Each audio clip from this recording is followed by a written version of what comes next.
Pirate Radio. KHBL LP. Hannibal. It's time for Pirate Football. This broadcast is made possible by the following businesses in our community. Please thank them, and most importantly, please support them.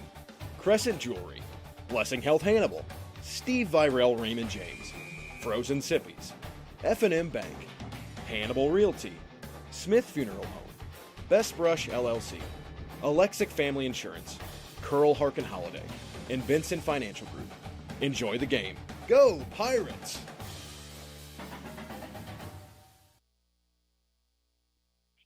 Good evening, Pirate fans, and welcome to Richard E.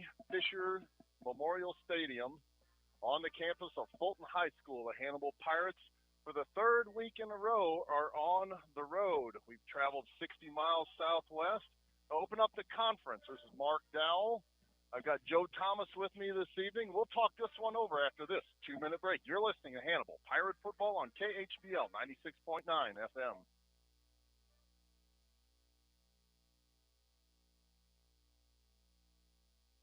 The employees and directors of F&M Bank and Trust Company wish to thank you for rooting on the Hannibal Pirates on KHBL Radio.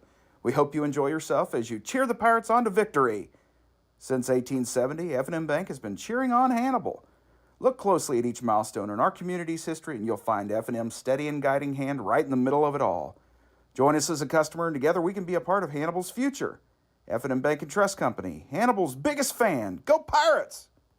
For those nearing the age of 65, Medicare is an important consideration. At Alexic Family Insurance, we specialize in Medicare and health insurance. Hi, I'm Michael Alexic, your local insurance broker now licensed in Missouri and Illinois.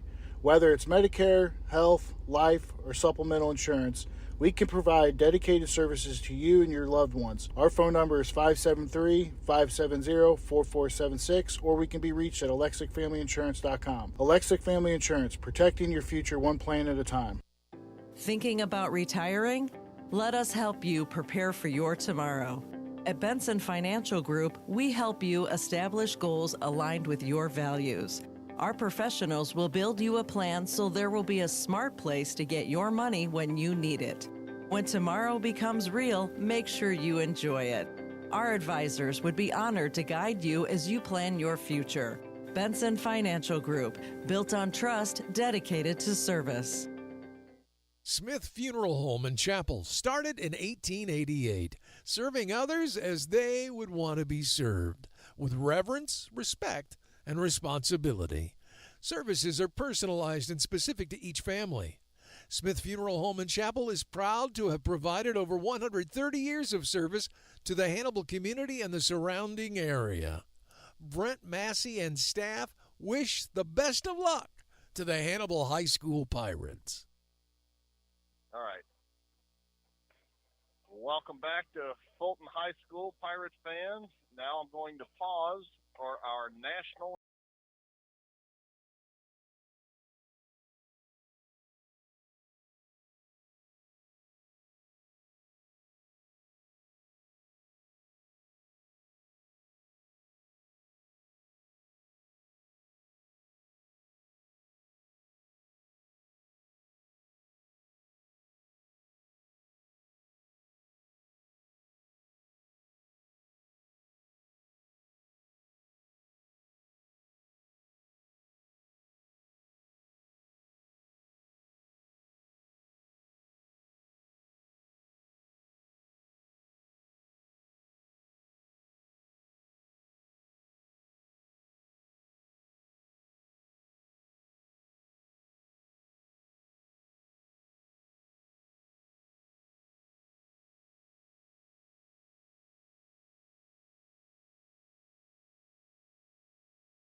Hannibal enjoys a 44-11-1 record all time Fulton's last win against the Pirates was way back when George W. Bush was in office, 2007. The Hornets took an absolute drubbing last year to the Pirates. The Pirates won that one at home, 77-0. And Joe, I don't look for it to get much better this evening for the Fulton Hornets. I don't think so, Mark. I think it's going to be a punishment, and since we may or may not have Fulton on our schedule again next year, then it could be a real severe one tonight. Yeah, the Fulton Hornets have announced, their administration has announced their intention to leave the North Central Missouri Conference, and I'm not surprised they haven't been able to compete with the Hannibal Pirates in many years. They were 2-7, I believe, last year on the season, and again, they're kind of a train wreck of a program. Their head coach is a guy named Dana Chambers. This is his fourth year. Now, they've got some things to build on. They've got some starters that return on both sides of the ball. I think they have 8 on offense and 7 on defense, but still they're a pretty young team. I'm looking down, and I only see a couple of seniors on the roster. Most of the guys on the position and the skill positions, the quarterback, the running back, the wide receivers, are all juniors or younger, Joe. Yeah. Mark, what's concerning to me here is, with all the new schools that's kind of going up around here with Father Tolton, not too far away over in Columbia, is that historically Fulton has had some phenomenal athletes over these years, from Bake McBride and those guys back in the 70s playing baseball. Going farther than that, they've had a lot of Olympians here. It's just amazing that the deterioration of the athletics that's happened, what seems like in the last 10 years, maybe I guess let's just say the last 17 years since the last time they beat us. Well, and you've kind of touched on a little bit, Joe. They've got an absolute gorgeous facility here. Yep. Their football field, their soccer field, the baseball diamond, softball diamond, it's all in one complex here, right there here on the campus of the school. It's a beautiful setup to what they've got here. So I'm surprised as well. They've got an 8-lane track, and it's well taken care of. It's one of the only grass fields we're going to play this year. Yeah, you can tell that they put plenty of money in it. They got a beautiful scoreboard. I think once upon a time that belonged to Kansas City Chiefs, I believe, is what somebody mentioned. Or it may have been the Mizzou Tigers, but yeah, it's an absolute gorgeous scoreboard. Yep. It's a little warm up here this evening, folks. It's cooking, man. It's cooking. Temperature is in the low to mid 80s. We are up on the roof of the press box. Both teams are now out on the field. Fulton is standing on the far sideline. It's a little bit unusual. Usually we've got in front of the press box, it's the home team. But the Pirates will be down in front of us. The Pirates look like they've got about twice as many players as what Fulton has fielded. The Pirates are in their road uniforms. That's white jerseys with white pants, the red and black trim, the black helmets with a white pirate logo on the side. And the Pirates come into this game, they're a little banged up, Joe. Yeah, a little bit banged up. We've got a few key guys still sitting out here. We got 2 new guys that are sitting on the sidelines tonight, kind of recovering from some injury. Well, still we have Trey Hoskins is still sitting out. Trey's had a strained medial collateral ligament injury that was due from the Helias game, so he's been out ever since then. He will return. I have talked to his father and Coach Gaswender. He will return. And then last week, Cade Hoskins as well. Yeah, Cade Hoskins is out this week with a hamstring, kind of a soreness, tightness with his hamstring. So, they decided to go ahead and set him out and get him rested up for the next few weeks. We got Mexico next week at home, and so we'll just have to see. I mean, Mexico's not real strong this year on the docket, but and the newest one is Nicholas Thomas. Last week he Nick Thomas, and he's got actually some pretty good news. All things considered. All things considered, Nick finally we got an MRI. Thank goodness to his uncle Rick Bauman, Dr. Midwest orthopedic specialist there, is taking great care of him there in his office. They did an MRI come Wednesday afternoon, and basically the report came back today, and ligament structure is sound and rock solid, no meniscal tear. He does have a deep bone bruise on that lateral femur, so maybe he did take a helmet there in that kind of collision where he went down, and that can cause pain. The guys in the NFL are seeing up to 4 weeks off. Now, Nicholas has told me that in some colorful language that we can't talk about right now, Danny's probably sitting there going, whew, wiping his brow, but he said, there's no way I'm staying out 4 weeks, Dad. I said, well, you're just going to have to get it kind of moving and going and see how much you can take. But you know that your knee is structurally stable. Nothing's wrong with it. So you can kind of push the envelope a little bit. At least the sun has headed down over the horizon now. There is not a breath of wind in this stadium right now, and I wish it would be cooking up here. I wish. If I'm thinking about sending somebody up to Uber Eats to go get some more stuff from the Bandit Rooster. Or frozen sippies. I wonder if frozen sippies. Would Marcus Allen deliver all the way? I don't know, Marcus. I think we need to talk about that when we're at home next week, Mark. But I think we're going to have a lot more climate better weather. Slushy's in the radio booth. I think so. Yeah, we got maybe. Order in. Maybe, upon a touchdown, maybe Marcus could maybe bring some mini pizzas, and as a touchdown, instead of the cheerleaders throwing footballs or T-shirts, we can wing some frisbee pizzas out the window. There you go. Now both teams are out on the field. The captains are meeting at the 50-yard line. They're going to shake hands. The Hannibal Pirates captains, of course, Waylon Anders and Dylan Bach. 28 is Mike Ferreira, and who's the other one? 55? 50 is Jaron Landis. So all seniors. They are the captains of the Hannibal Pirates. They're shaking hands with the Fulton Hornets. Fulton is 0-3 on this young season. Hannibal 1-2. But we've been competitive in the two games that we've lost, and really a play here or there, a mistake here and there, Joe. We went toe-to-toe with a couple of very, very big schools. Last week we lost to Troy. And 2 weeks before that, we lost to Halifax, but we gave them all they wanted both times. Both of them are top-ranked 5A and 6A schools there, Mark, and you're right. We could have easily come out with W's on both of those contests.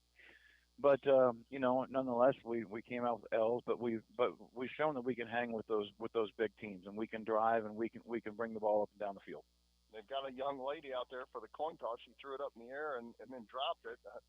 It's down there on the field somewhere. It looks to me like Fulton has won the toss. The referee is talking it over with them. Hannibal is going to back up, and they're going to kick off. Fulton has decided to receive the kickoff. Hannibal will defend the south end zone. They'll be headed right to left across your radio dial, and they will kick off here shortly. So the Hannibal Pirate defense is going to come out onto the field to start this one off.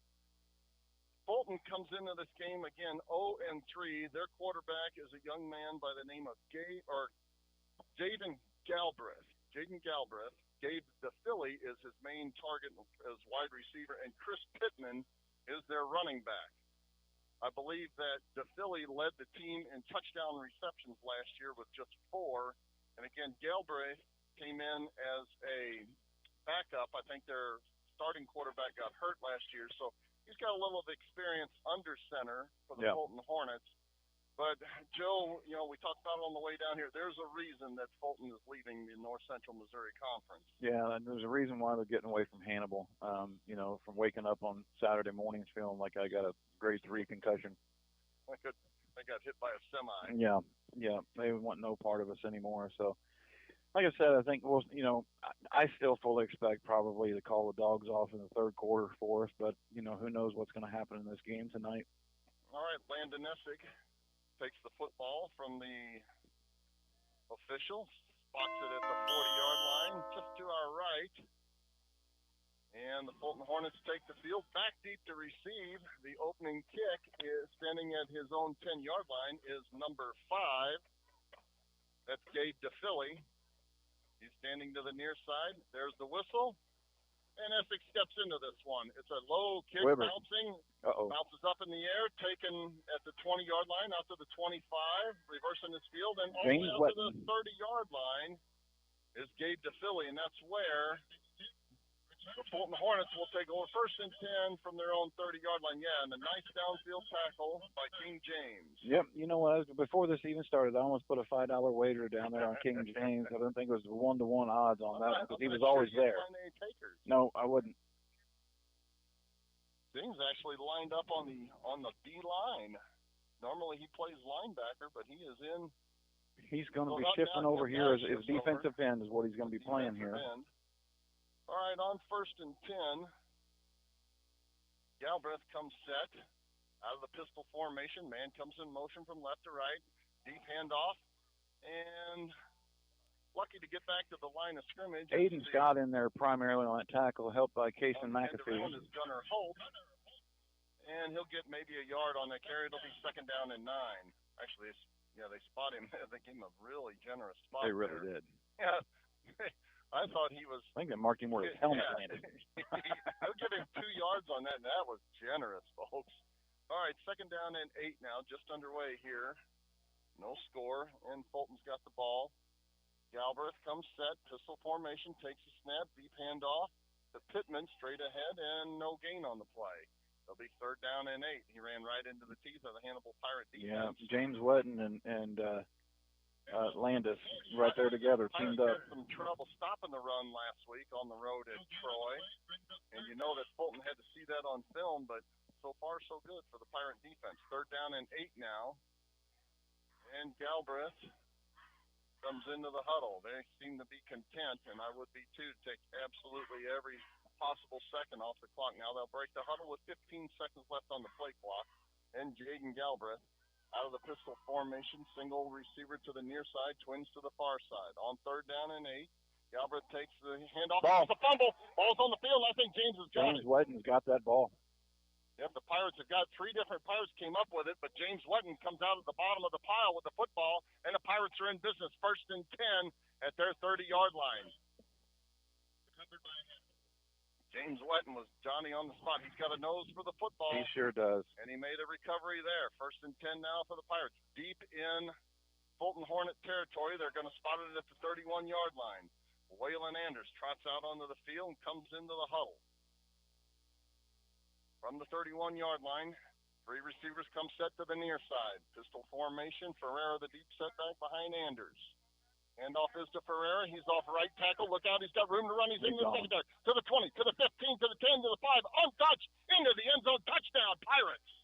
A 1-play drive. 31 yards. Hannibal Pirates, 31-yard touchdown drive. And Mike Ferreira has opened up the scoring, and the Pirates lead 6-0 with 9:57 left to go in the first quarter. Well, I think he needs 13 more of those to get to the game single game record there, Mark. We talked about it before the game. Earlier, 386 yards rushing. The great Wentrick Williams owns that record way back in 2000. Now the Pirates line up to go for 2. Anders out of the pistol formation with Ferreira, the deep setback. Handoff is to Ferreira, and he dances into the end zone for the 2-point conversion. Pirates now lead this one 8-0. 9:57 left to go in the first quarter. You're listening to Hannibal Pirate Football on KHBL 96.9 FM. Living in Northeast Missouri is a blessing. So is having access to exceptional health care. For more than 65 years, Blessing Health Hannibal has made access to high-quality primary care a priority. Need specialty care? We offer more than 20 specialties, including cancer and heart care, surgery, sleep medicine, and weight management. Your neighbors sharing your values. We are Blessing Health Hannibal, proud to be part of what makes life in Northeast Missouri a blessing.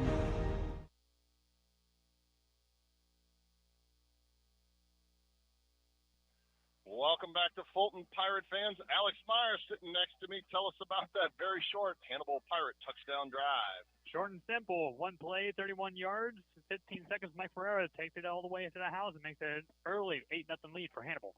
Landon Essex spots it at the 40-yard line. There's the whistle, and he gets ready to step into this one. And here's the kick. It's a low line drive, taking it to 40-yard line and knocked down there. He took his knee and wanted no part of going forward. No, he did not. The ball was actually caught at his ankles by number 3, Chris Pittman. And he just took an immediate knee. Well, they got good field position out of it, though. 1st and 10 from their own 40-yard line. Well, they had good field position on 1st and 10 from the 30 a minute ago. My shorts are soaked. My shirt is soaked. I look like I just ran through a shower. I know. We would be good to, we would need, like, Right Guard as our sponsors tonight. Very humid. 1st and 10 now for the Hornets. Out of the deep pistol formation is Galbraith.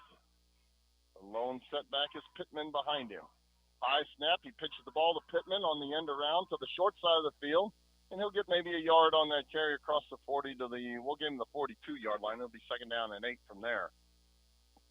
Ran the sweep to the short side of the field.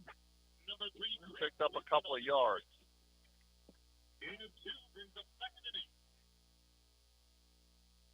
9:30 left to go in the first quarter.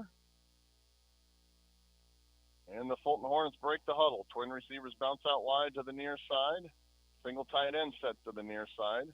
Galbraith takes a snap, looking to throw. He's got pressure up the middle now, and he's going to get dragged down from behind. Aiden Scott. Great sack by Aiden Scott. He was not going to get out of his grips. Yeah, he reached out, and he had to be careful there, Joe, because he got him from behind, and he had to be careful not to do the horse collar, but it was a textbook tackle. Yep. He got one hand on him, and literally the strength of Aiden Scott just brought him down. Yeah, sure did. I think Casey McAfee kind of came in there for the coup de grace and finishing him off there, and a young man's helmet came off, and no flags. I mean, it was clean. It wasn't intentional, but you know that the quarterback is out here for a play. Push him back to the 34-yard line. It'll be 3rd down and 16 now. And, yeah, different quarterback has checked into the game now for Fulton. That is number 1, Cooper Hrabowski. He's a sophomore, and Hrabowski takes a snap, 3-step drop, throws a football, and is incomplete. It was into the flat, and the receiver fell down, but it wouldn't have mattered anyway. Wouldn't matter. Darian Washington closed in on him like a closet door on a cat. Should I say a screen door on a cat? I've heard horror stories from my wife as she's growing up there on the farm. Sounds torturous. Okay, so Fulton now lines up in punt formation and back deep to receive a couple of Pirates. That's number 1 that's closest to Ben Worthington. Ben Worthington, and 13, Cameron Holiday to the farther side there. Boy, they're loading up quads here. I don't know if they're going to do quick kick here, Mark, or they're going to try some little sneaky play. It wouldn't be smart. Yeah, they got quads to the near side now, and they are going to kick it. Yeah, there's the punt. Pretty good punt. And it's taken by Holiday, drives him back to the 20-yard line. Now he corrals it. He's got blockers in front of him. He gets a couple of good blocks. Yep. One was from behind. This one's coming back, so he's down to the 50-yard line. But, yeah, it was Ben Worthington that hit that kid from behind, and this one's coming back. So, unfortunately, there was a one there, but there was another one that did that. When there was King James here, it was. Made a mistake on that play there, which he doesn't do too often. I thought that was Worthington. I think he's just wanting to pad Mike's stats here tonight, Mark. Bring him back here, longer field. And, yep, the Pirates, after this penalty, will start inside their own 30-yard line. See where they spot it now. Yep, illegal block in the back is the call. Now spotted at the 20-yard line, just shy of the 20-yard line. 1st and 10 for the Pirates from their own 20-yard line with 8:24 left to go in the first quarter. Pirates leading this one 8-0. And Waylon Anders will break the huddle with 15 seconds left on the play clock. Twin receivers out wide to the near side, and a single tight end set to the far side. Ferrera's the deep setback. Ferrera takes the handoff, play action pass. It is complete to Essick. Essick across the 25-yard line, breaks the tackle there, out across the 30-yard line for a Hannibal Pirate. 1st down. Good play by Landon. He just refused to go down. Kept kind of spinning just like the Dow kid from Troy last week that was so difficult to get down. He just kept putting a spin move, and avoided a couple tacklers late, and just finally got him down. Had him in the grasp, and he did kick spinning. Yep. Quick offense now by the Pirates. Twin receivers to the near side. Anders takes a step, handoff Ferrera, off right tackle again, jukes man, stutter step, now he's to the 35, to the 40, 45-yard line across midfield. He's down to the 40-yard line, dives down across the 30-yard line to the 28-yard line. That was the same play that he just scored on, not very many plays ago. These are not built for us, Joe. They got some bar stool seats up here that are built for guys that are probably about Alex's size, 110 pounds, and they're not built for us big boys. No, because I just went almost off the back of the tower here. 1st and 10 for the Pirates from their 32-yard line. Anders out of the pistol formation. Ferrera, the deep setback behind him, takes a snap, pass the ball over the middle. It is complete. Washington's got it, and he chips a man inside the 10-yard line and down at the 8-yard line, and the Pirates will have the ball at the 8-yard line. 1st down and goal to go. Nice pitch and catch there between Darian and Waylon. Well, I'd hate to try to tackle Darian out there in the open field as shifty as he is. 3 receivers wide to the near side now. Single man set to the far side. Anders takes a snap, handoff Herrera right up the middle. He's inside the 5-yard line, gets knocked down. He was on his knee when he coughed up the football, but it was a late whistle. I don't see a signal yet. Fulton fell on the ball, but his knee was definitely down. So Hannibal's going to retain possession. Yeah, he coughed up the football, but he was definitely down, and I'm glad the officials saw it the same way. Boy, he kind of took a funky fall there, Mark, and kind of grabbed his knee. Almost a slide like he was going into second base there. But he did get up. up pretty quickly, though, Joe. Thank goodness. We've had enough injuries. We don't need that. We do not need Mike to go down. Second down and goal now from the 4-yard line. Anders trots over to the sideline. Now he moves into the huddle, calls the play, and they break the huddle with 10 seconds left to go on the play clock. They better hurry it up here. Anders out of the pistol formation. Ferreira, the deep set back behind him. Takes a snap, 3-step drop into the end zone, and is caught. Touchdown, Washington. Got a flag on the play here. Washington was on his knees when he caught it, and Anders hit him with it, but hold everything, there is laundry on the field. Closest line judge us here. Illegal man downfield.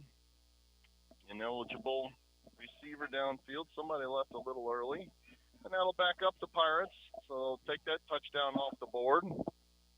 And that'll back us up to just the 9-yard line. It's just a 5-yard penalty. Kind of interesting. So it'll be second down and goal from the 9-yard line. Waylon Anders comes over to the sideline. Now he trots into the huddle. Washington comes out of the football game. Didn't know they could do that after they break the huddle. Twin receivers out wide to the near side now. Second down and 9. Play action pass. He's got the football, passes it into the end zone, and is broken up. Deflected there by Fulton. Yep. He He's looking hard. He's looking for Carter Reed coming behind the linebackers there. He's dipped it pretty hard. Yeah, he was open, but Fulton Hornets got a hand on it. Making a good play on that.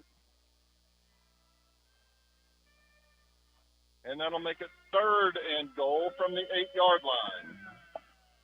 5:47 left to go in the first quarter. Pirates leading this one 8-0. 3 receivers wide to the near side now.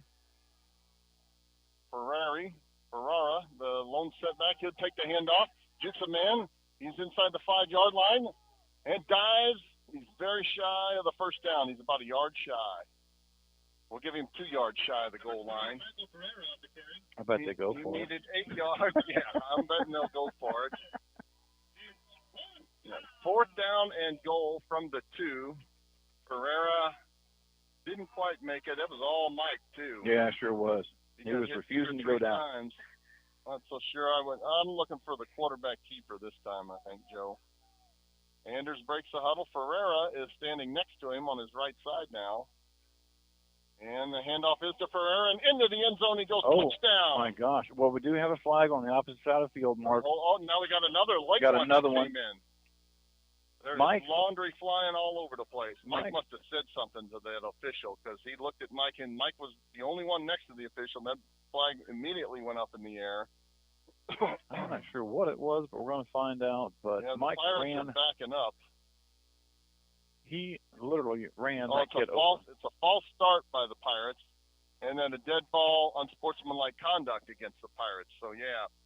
And to be honest with you, Joe, I wasn't so sure that Mike wasn't moving forward at the snap of the ball. That was probably a good call. Yeah, they kind of pushed the edge of the limit there on that deal. Same thing last week, though, Joe. The Pirates got that face mask penalty, and that stuff happens. Right. You got to realize that what you cannot have happen is that dead ball, unsportsmanlike conduct or personal foul or anything. There's just no excuse for that. Now that's going to back up the Pirates all the way outside the 20-yard line where it's 4th down and goal from the 22-yard line. Yeah, 22. You cannot afford to do that. You know, a 4th down and 13 with a high-powered offense is one thing, but now we are at 4th down and 23 yards. 4th and 23 from their 23-yard line. And Anders takes a snap, play action pass. He's looking to throws the ball into the end zone. He's got a man, but he overthrew him. Yep. He was looking for Carter Reed down the middle. He had him, too. He was wide open. Yeah, well, Reed was open, but he overthrew it. And the Hornets take over on downs, and the Pirates have nobody to blame but themselves, unfortunately, on that one. Yeah. No, I agree. I mean, you just got. I mean, you know, even though this is kind of a lopsided, but going into this game here, you know, you gotta control the tempers and the attitudes here. You know, he probably scored a touchdown. He ran over that kid, legitimately, and that kid was probably 290 pounds and went flying backwards upside down. And I'm sure it was something to the fact of, like, you know, how I ran you over. But you just kind of got to check yourself. He talked about it last week. He said you cannot make mistakes like that. And right. Yeah, you know, we understand that we should beat this team, but you're talking. This is week 4 now. You cannot afford to keep making those kind of mistakes. So it's 8-0 Pirates with 4:43 left to go in the first quarter. Fulton Hornets take over 1st and 10 from their own 23-yard line. And their quarterback, Jaden Galbraith, will break the huddle. He comes set now out of the pistol formation. He's got a running back. That looks like a fullback, actually. That's Galen Chambers. He's a senior. He's listed as tight end. He's a big kid. He is the running back. And he's to the left of Galbraith. Twin receivers out wide to the near side. Single man set to the far side. And a single tight end set to the near side. Now they wind the play clock, and Galbraith comes set. Man comes in motion now. Galbraith takes a snap, handoff to the end around, trying to get around the far side. Nothing doing. He's going to lose a couple of yards. That is Gunnar Holt. He ran the jet sweep to the left side, and the Pirates snipped that one out. Not sure it was anything that was remotely looked like a jet on that. The white Pirate shirts look like a jet flying in. No gain on that play. They were generous with that spot. Oh, my God. He definitely lost yardage there. A couple yards back behind the sticks. 2nd down and 10 now. Galbraith out of the pistol formation again, and a double tight end set. Galbraith takes the snap, handoff off a left tackle this time. Nothing doing. Chambers. He tried to go off left tackle. There's another one back there, Joe. I'm going to stand up here a little bit and see if there's maybe, you know, from that sitting position, get up here kind of taller, see if there is a little bit of wind blowing, but it's not. But it's not. Can you just blow or something and breathe on me? I tell you what. It is stuffy. It is sticky, yeah. All right, 3rd down and 8 now from the 25-yard line for the Fulton Hornets. And Galbraith comes set out of the pistol formation, takes a snap, spins the football in his hands, got pressure up the middle. He's going to get sacked. He's going to get ripped down by about 4 Pirates. 4 of them. Aaron Landis. They all met at the quarterback. Washington was one of them. Aiden Scott was one of them. Yep. Dallas Zimmer was one of them. And then Kaysen McAfee. Those 4 guys, you're not going to get away. Take your pick. I've seen half a sack. What does a quarter of a sack look like? It's a bag of popcorn. All right. Washington now stands at his own 45-yard line, and he's flanked to the far side by Ben Worthington. They're ready to receive this punt on 4th and 14. And there's a high snap. They take the punt, and it is incomplete. It is incomplete. They tried to, and they're going to pay for this one. They're going to turn the ball over to the Pirates inside their 30-yard line, inside their 20-yard line. Pirates will have it 1st and 10 from their 19-yard line. And I figure, well, you know what, Mark? What the heck? Give it a shot. When they set those quads, you know, 4 guys out far right side, and we have 2 guys sitting there. 2 guys covering them. They're going to try it at some point in time, but that's just not a real smart thing to do when you're deep in your own territory. Well, they didn't give him much of a pass to no, it's low at his ankles. Right at his ankles. So the Pirates take over on downs, 1st and 10 at their 19-yard line. 2:36 left to go in the first quarter. And Anders breaks the huddle. He'll come set. Twin receivers to the near side. And we got a official's timeout on the field now. Got an issue with the clock. Now they blow the whistle again. And Anders comes set. Hand off Ferreira. Off the left tackle this time. And dives across 15-yard line. Another shoestring tackle by number 14 for Fulton. Peels off a quick 5 yards. It'll be 2nd down and 5 from inside the 15. I think James Dooley saw Mike Ferreira coming at him and said, "There's one place I'm going to go with you, and that's your shoe." 2nd and 5 now for the Pirates from their 14-yard line. Anders comes set, flanked to his left side by Essig, and his right. Essig, and handoff is to Essig, and Essig dives into the end zone for a touchdown. No flags this time. Landon Essig took that handoff just like he had a reservation for 6 in the end zone, Joe. Party of 6 up on the board. All right, that makes it 14-0. Pirates, 1:58 left to go in the first quarter, and the Pirates line up to go for 2. Anders from the pistol formation takes a snap, handoff Ferreira. Ferreira jukes a man, tries to get inside. He's going to get tackled for a loss at the 5-yard line. So the 2-point conversion is no good, and that's where we stand. 14-0 Pirates, 1:58 left to go in the first quarter. You're listening to Hannibal Pirate Football on KHBL 96.9 FM. When you work as hard as you do for your money, you may not want to take chances with risky investments. Raymond James financial advisor Steve Virel understands that. He believes in informed investing and will help you find investments that align with your goals. For sound investment advice, Steve can be contacted at 573-221-4500, located in Hannibal. Raymond James Financial Services Incorporated, member FINRA SIPC. Life well planned. Welcome back to Richard E. Fisher Stadium on the campus of Fulton High School. Alex Meyer, tell us about that latest Hannibal Pirate touchdown drive. Simple as the first one, 2 plays, 19 yards out, 38 seconds off the clock. Landon Essig reaches on the end zone on a nice spinneroonie and makes it 14-0 in favor of Hannibal. Essig now takes the ball from the official, spots it at the 40-yard line, and gets ready to kick this one off.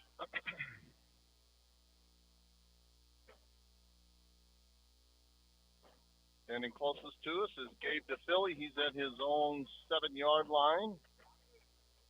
And to the far side is Jarrell Gregory. Onside kick. And the Campbell's Pirates are got going to it. this one. Yep, they've got it. Got it by like a mile. Yeah. Not even questioned. Like, how's that front line for Fulton? They had to back up and wait for it again. Kason McAfee on the recovery.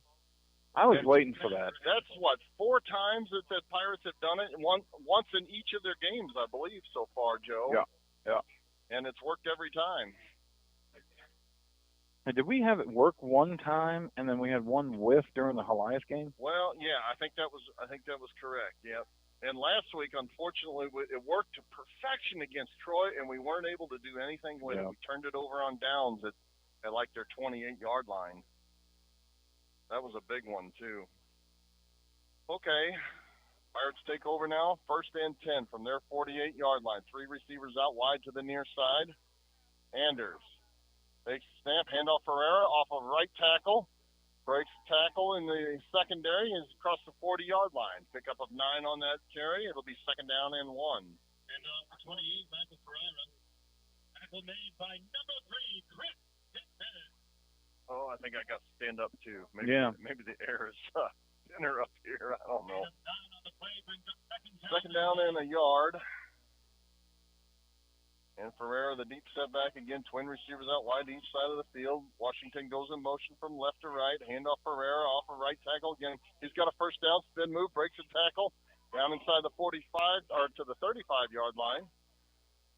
And he'll have a 1st down there. Ferreira on the carry. Tackle made by number 40. To the 33-yard line. And the Pirates have got it now, 1st and 10 at their 33-yard line. Waylon Anders comes over to the near sideline, gets the play, and heads out into the huddle. Now he breaks the huddle with 3 receivers wide to the far side. And Ferreira again, the lone setback. Takes a snap, 5-step drop, looking to throw. Guns the ball deep over the middle of the field, looking into the end zone, and it's incomplete. Ball was thrown out of bounds there a little bit. For Carter Reed. It was thrown to where only Carter could catch it. He was pretty well defended on that play. I got to give Fulton credit. Intended for number 8, Carter Reed. And it was just barely overthrown. It was out of bounds, so even if he catches it, he's trying to stay in bounds, and if he'd have caught it, he'd been standing out of bounds. With 32 seconds left to play in the first quarter, Hannibal's got it 2nd and 10 now at the Fulton 33-yard line. 14-0 Pirates. Anders takes a snap, handoff Ferreira, off left tackle. He's into the secondary again.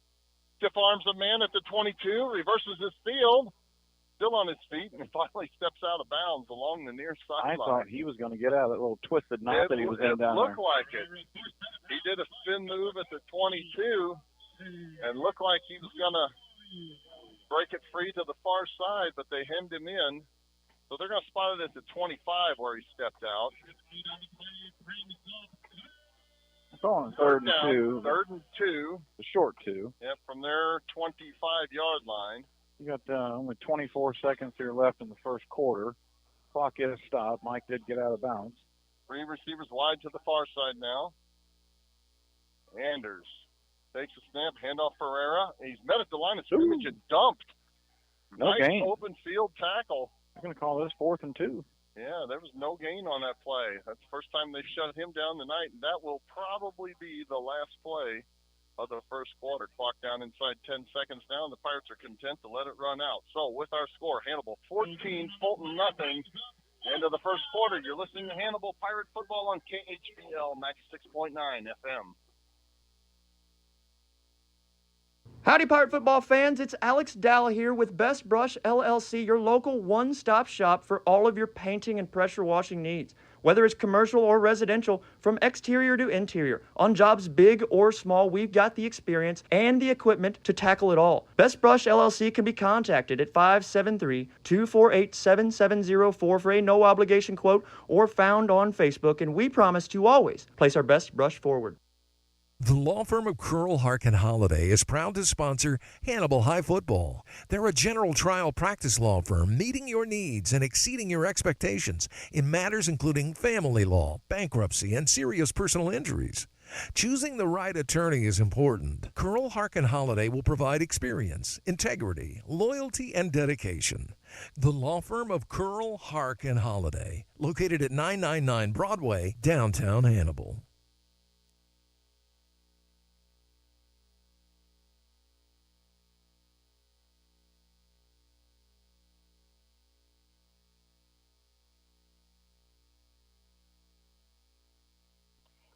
At the end of the first quarter, the Pirates lead this one 14-0 over the Fulton Hornets. We've got the ball 4th down and 2 at their 25-yard line. We've switched up sides now. Hannibal defending the north end zone and headed left to right across your radio dial. On 4th down and 2, see how the Pirates want to play this one. You hate to give the ball right back to them. We gave it up on downs once already. Of course, that was a 4th and 23. Yeah. 4th down and 2 for the Pirates. 3 receivers wide to the far side. That's the short side of the field now, folks. Anders takes the snap, handoff Ferreira, pulls his way across the line of scrimmage, and if he got it, it was all Ferreira. I think he did get it.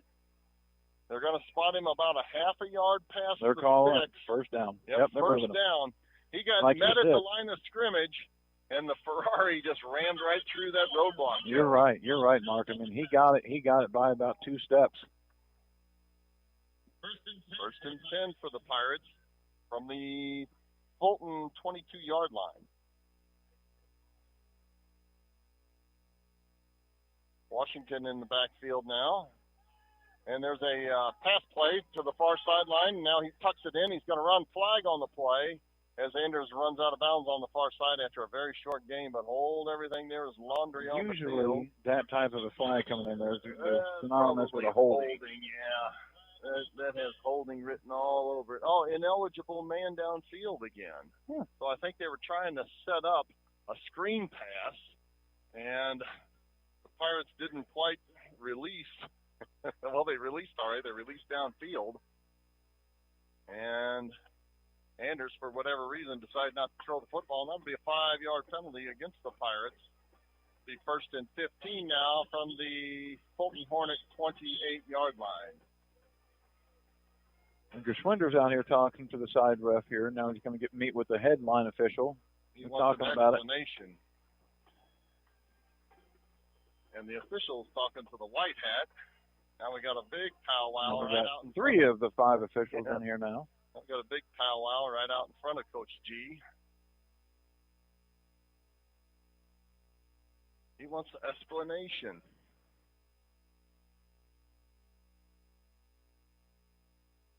Waylon's standing right next to Coach G.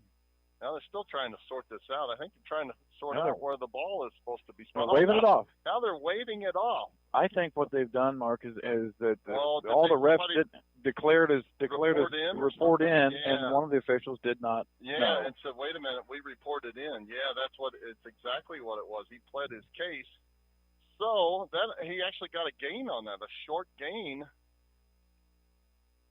Where are they going to spot it at? Because he was about a yard past. Are they just waving off the play entirely? Yeah, well, this can't be the famous do-over. No, they're going to give him about 3 yard play here. He did get a gain on that play. Yep. Now they got it second down and spot it at the 21-yard line. So yeah, it'll be second down and 8. Second down and 8, because I knew that Anders ran out of bounds a couple yards past the stick on the far sideline. So yeah, after the official stepped in, said, "Wait a minute, they did report in as eligible." Pirates will have it second down and 8 from their 21-yard line. Anders out of the shotgun formation now. Takes a snap, handoff Ferreira.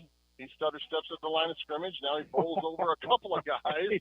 Number 64 for Fulton, Alex 20 McKinney. He is probably 280 pounds, and he went for a ride. Yeah, Ferreira introduced himself. He said, "Oh my gosh!" I mean, he "I'd drug like him. to meet you. Come along for the ride here." Come on. Up in the Ferrari. And Ferreira, again, is the lone setback.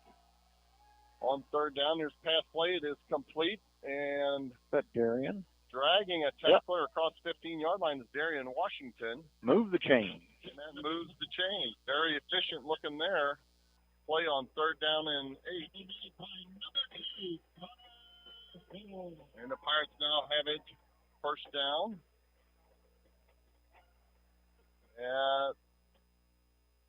Just inside the 10-yard line. Yeah, it's first down and goal to go.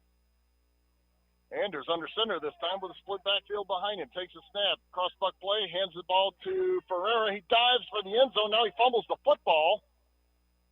It all depends. He was not down. If he broke the plane, it's a touchdown. But are they signaling that They're saying Mike was down at the 1 yard line. He was laying on top of the would-be tackler.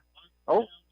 Are they gonna? They marked down. He's probably about the 1 foot mark. Yeah, he's marked down short of the goal line. Then that's the second time that's happened to Mike. Anders under center again with a split backfield behind him. That's Essig to the far side, Ferreira to the near side. Handoff Ferreira right up the gut into the end zone. Touchdown, Pirates. That makes it 20-0 with 10:06 left to play in the first half.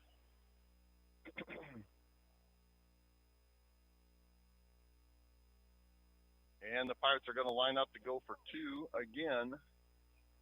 Yeah, Ferreira he bowled his way right behind the right guard into the end zone. All right, now out of the pistol formation this time. Anders takes a snap, handoff Ferreira. He's trying to get outside, and he will. He was into the end zone for the 2-point conversion. He broke that one outside on the sweep. Nobody. Now lead this one 22-0 with 10:06 left to play in the first half. You're listening to Hannibal Pirate Football on KHBL 96.9 FM. The law firm of Curl, Hark & Holiday is proud to sponsor Hannibal High Football. They're a general trial practice law firm meeting your needs and exceeding your expectations in matters including family law, bankruptcy, and serious personal injuries. Choosing the right attorney is important. Curl, Hark & Holiday will provide experience, integrity, loyalty, and dedication. The law firm of Curl, Hark & Holiday, located at 999 Broadway, downtown Hannibal.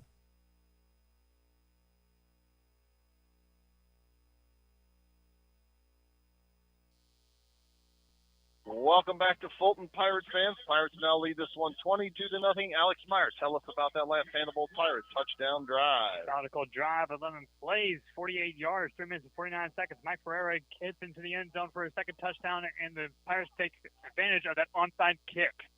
22-0 in favor of Hannibal. Yeah, that was an onside kick there. The Pirates have held on to the ball a long, long time in terms of Time of possession. Let's see, there's been a total of almost 14 minutes go off the clock. I bet the Pirates have had it for, 10, 11 of those, Alex? And I would say it has to be because the Fulton were 3 and out for, I think, almost all of them. They have not made a first down yet. The Fulton Hornets have not. All right, Essex spots the ball at the 40-yard line now and drives his leg into this one. It's a high kick this time, taking it to the 10-yard line, out across 15 to the 20-yard line.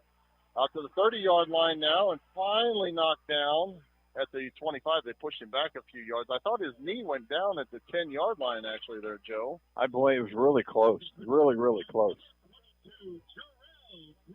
Kind of reminiscent last week when Darian took the punt there and unfortunately had his knee on the ground when he caught the punt. Remind me of. The snap from the punt and then kind of put us in a bad position there with Troy. But Jarrell Gregory returned that one. And he's all the way out to the 30-yard line.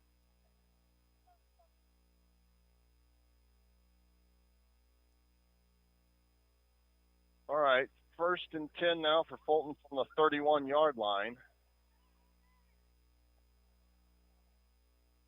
And Galbraith comes set with 3 receivers wide to the near side of the field. That is the short side. Galbraith takes a snap. Takes the handoff to Chambers, passes the football, and is incomplete. Not really a lateral, and Gunnar Holt thought it would have been. It hit him in the hand. Hit him in the hands of Wyatt Dorsey. Was right there on him. Yeah, quickly. He coughed it up, and Holt was worried that he was behind the quarterback. He was behind the line of scrimmage, but in front of the quarterback, so it was not a lateral. Just an incomplete pass, and it'll be 2nd down and 10.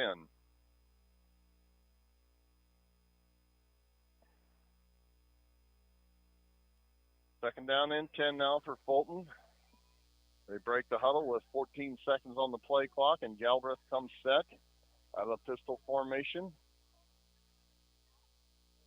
Takes a snap, 3-step drop, looking to throw, got pressure up the middle. Now he's going to run it, and runs right into the teeth of the Pirate defense. Ran right into King James. King James, old bloodhound. James Wetton is having a heck of a game this evening. He's got a fumble recovery and a couple of open field tackles. A couple sacks in there. And a penalty. And a penalty. Well, that's a misunderstanding. It was. He was trying to pat the guy on the back, and they called him blocking the back. And 3rd down and 11 now from their 29-yard line. 9:18 left to go in the first half. 22-0 Pirates. Galbraith comes set with Pittman next to him as the running back. Here's the option play. Galbraith's going to hang on to it, and he probably should have pitched it because he gets back to the line of scrimmage, picks up maybe a yard on it. If anything. It's going to be 4th down and 10, though. If anything, Mark, the thing he should have done is quick kick there. He's a quick runner, but the Pirates are right on him. They have no offensive line. I mean, the Pirates are having their way with the offensive line of the Fulton Hornets. They're darn near taking the snap. If not that, then the handoff. And back deep to receive now, Darian Washington backs up to his own 35-yard line. And number 5 for the Fulton Hornets, Gabriel DeFilly gets ready to punt this one. Well, if Darian gets this one, this is going to be DeFilly gets the snap, and he steps into this one, over to the far sideline. And Washington gets it. He's across the 40-yard line to the 50, to midfield, and breaking a tackle, and I think he dropped the football, but now we got flags flying in from everywhere. There's laundry all over the field. Laundry all over the field. The Pirates came up with a football. But yeah, actually I thought it was a fumble. It wasn't. There was just 2 guys squaring off at each other 10 yards from the play, Joe. Yeah. And the officials all saw it, so let's see how they sort this one out. That's definitely unnecessary roughness. To me, it's almost offsetting penalties there. Holy cow. It will be interesting what happens. It is miserable. I'm soaking wet. Your back is soaked. Oh, yes. And this is one of those moisture wicking shirts. Yeah. So good. I think we need to talk back much for that. Talk back there in the studio to Danny. We've got to be able to get some like KHBL moisture wicking shirts. Towels? Towels would be good. Lost some yards against Fulton. Yeah, now what are they going to do here? Are they going to re-kick it or what? Oh, it's a false start penalty against Fulton. And an illegal block in the back against the Pirates that's offsetting penalties. And the famous do-over is going to happen here. Do-over. Darian Washington standing at his own 30-yard line. He may go. He may have a reservation for 6 in here. Let's see what the Philly wants to do here. He gets the snap, and he slipped. He slipped and fell down, and he kicked it right into the teeth of the Pirate defensive line. Flag flies in. Long way on the field. The Pirates have got the ball inside the 20-yard line. He slipped when he was getting ready to kick it, and the ball went. Yeah, he meant to kick it, but his feet came out from under him. When he made contact with the ball, it drove right into the defensive line. The Pirates picked it up, rumbled inside the 20-yard line with it. We're going to have it at 1st and 10 at Fulton 20-yard line here. That was not a blocked punt, folks. Wow. He literally slipped. His feet came out from under him.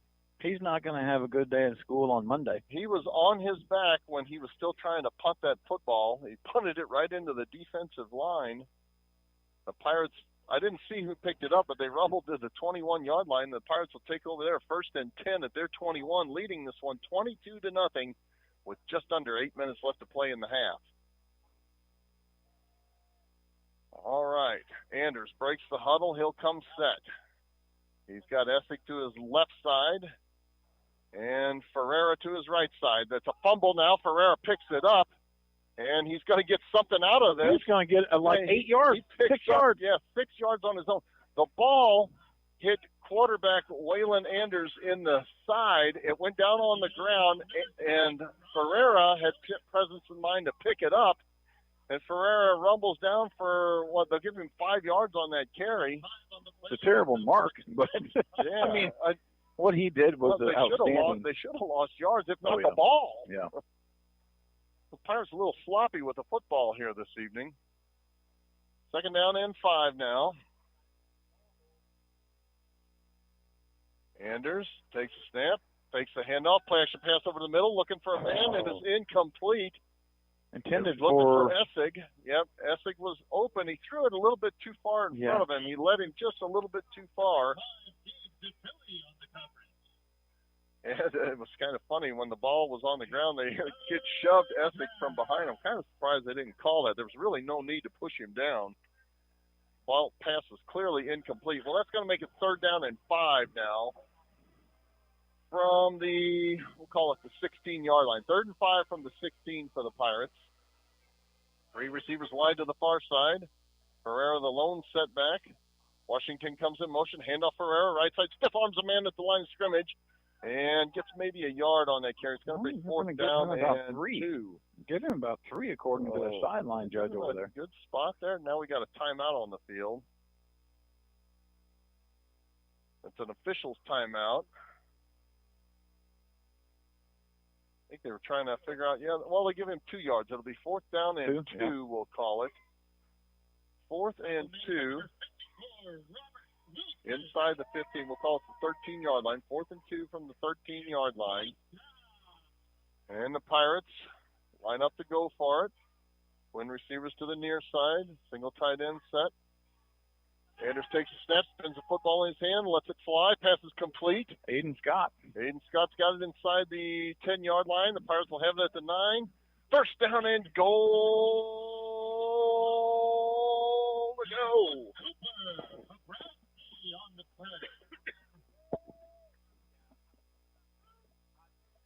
All right, now Pirates taking all kinds of time. 6:33 left to play in the first half. And all Hannibal. Fulton yet to make a 1st down.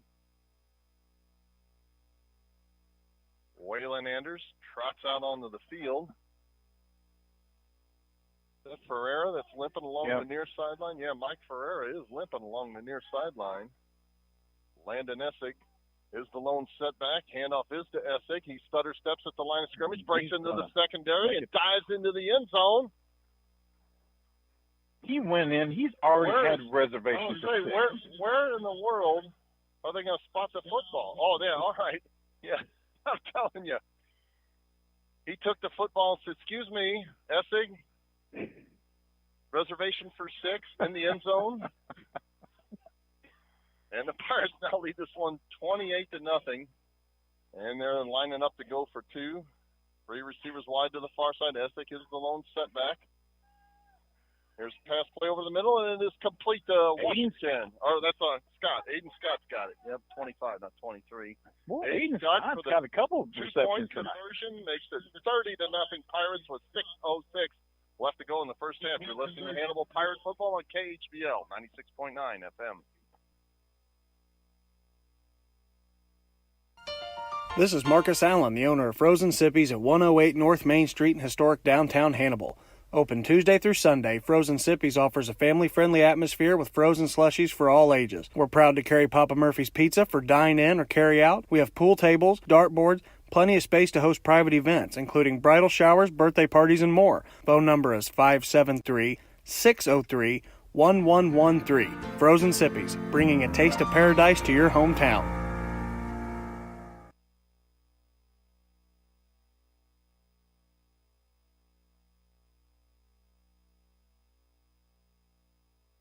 Welcome back to Richard E. Fisher Stadium on the campus of Fulton High School. Pirates now lead this one 30-0. Tell us all about it, Alex Meyer. Been the Essick and Ferreira show so far. Essick with the second touchdown, a 5-play, 22 yards, minute 54 seconds, makes it 30-0 in favor of Hannibal.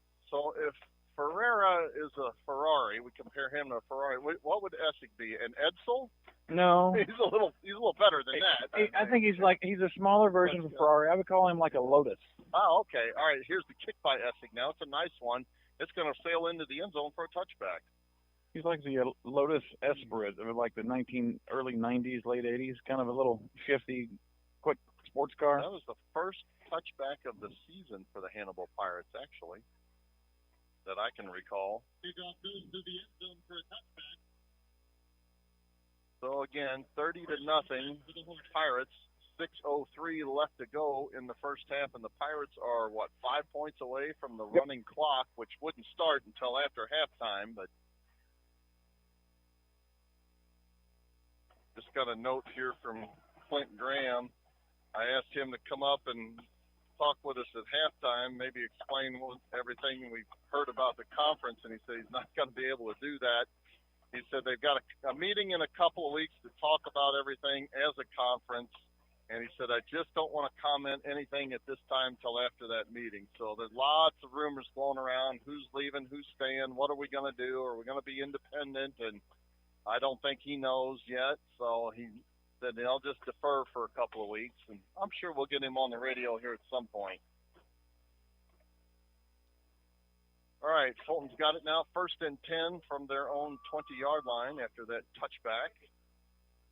While we got a second, I want to congratulate the Hannibal Pirates soccer team, Hannibal head coach Eric Hill. They beat both Quincy teams. It's your first time in the history of Hannibal Pirates soccer that they beat Quincy High School and Quincy Notre Dame. Beat Quincy High School, the Devils, 1-0 last night. That's pretty exciting. All right, on first down, there's a pass play that's complete, but just for a yard or two. We'll give him 2 yards on that. It'll be 2nd down and 2 after that catch by Gabe DeFilly. On the play brings up 2nd down and 9. With 5:30 left to go in the first half.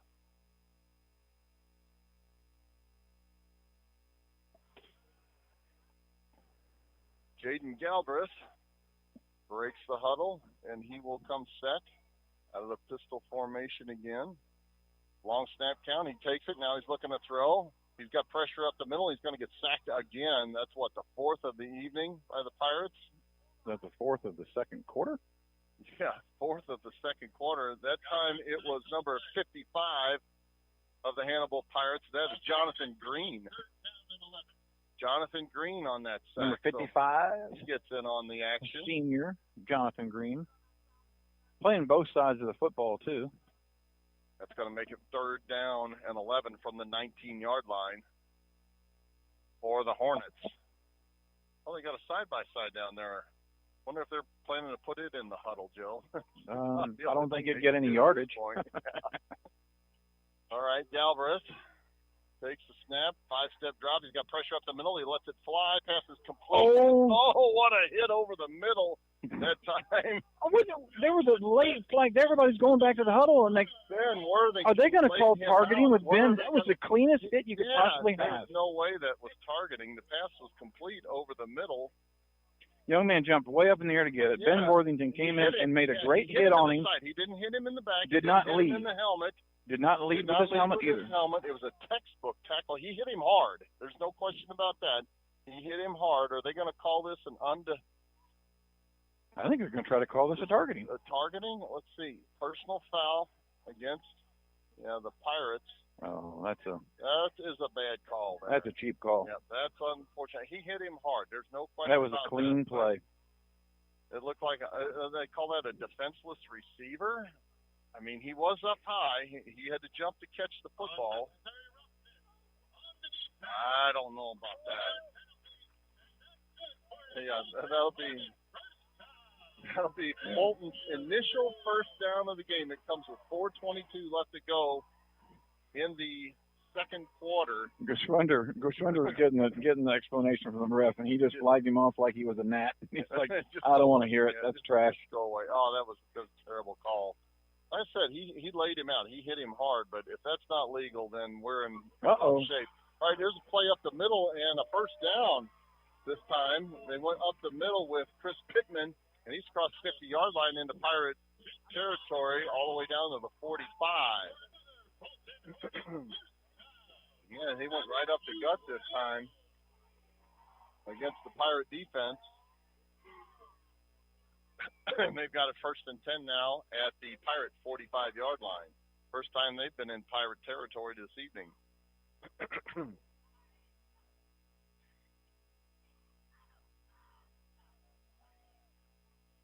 Jaden Galbraith comes set, pistol formation again. He takes a snap, 3-step drop. Now he rolls to the far side. He's looking to throw. He guns the football, and it is incomplete along the far sideline. It was intended for DePhilly, and it's thrown a little bit behind him and incomplete. It'll be 2nd down and 10 from the Pirate 45-yard line.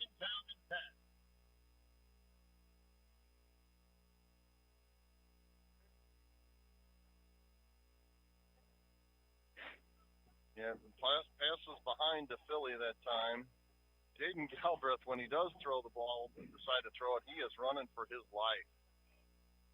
He gets a snap, and like I said, the Pirates are having their way with the Fulton offensive line. Galbraith this time takes a snap, handoff up right tackle across the line of scrimmage to the 41-yard line is Pittman, but he will be about 7 yards shy of the first down, and will be 3rd down from there. 3rd and 7 from the 42-yard line.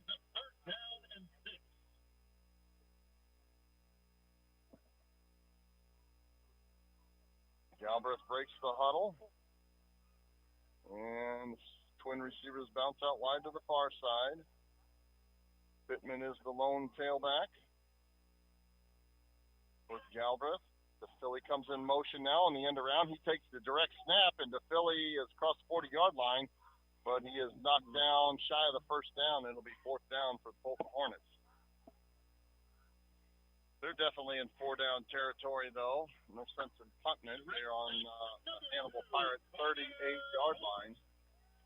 Actually, that was Gunnar Holt. I thought it was DePhilly. That was Holt. 4th down and 4 for the Fulton Hornets now. They're going to go for it from the Pirate 38-yard line. Galbraith trying to draw him off sides, and all he did was knock his own guys off. Throwing his own guys off sides. Let's go. 4th and 8, 4th and 9. He just went from 4th and 4 to 4th and 9. They were trying to get a cheap first down there, and I think they've been going on 1 the whole game, and his offensive line, at least the right side of the offensive line, was still going on 1. Unfortunately, the center held on to the ball. He was going on 2. All right. So that makes it 4th down and 9 now from the Pirate 44-yard line. No, I'm good. And Galbraith will come set. with twin receivers out wide to the far side. Galbraith has to call timeout. We'll take it with him, folks, with 1:40 left to go in the first half. You're listening to Hannibal Pirate Football on KHBL 96.9 FM. At Hannibal Realty, our commission is negotiable. Our service is not. Buying a home is a big decision. With that in mind, we want our clients to find the best home, be it after looking at one house or looking for 2 years. Hannibal Realty offers comprehensive real estate services to both buyers and sellers throughout Hannibal and the surrounding area. Our team of realtors can be contacted at 573-719-5000 or at HannibalRealty.com. Hannibal Realty, guiding you home.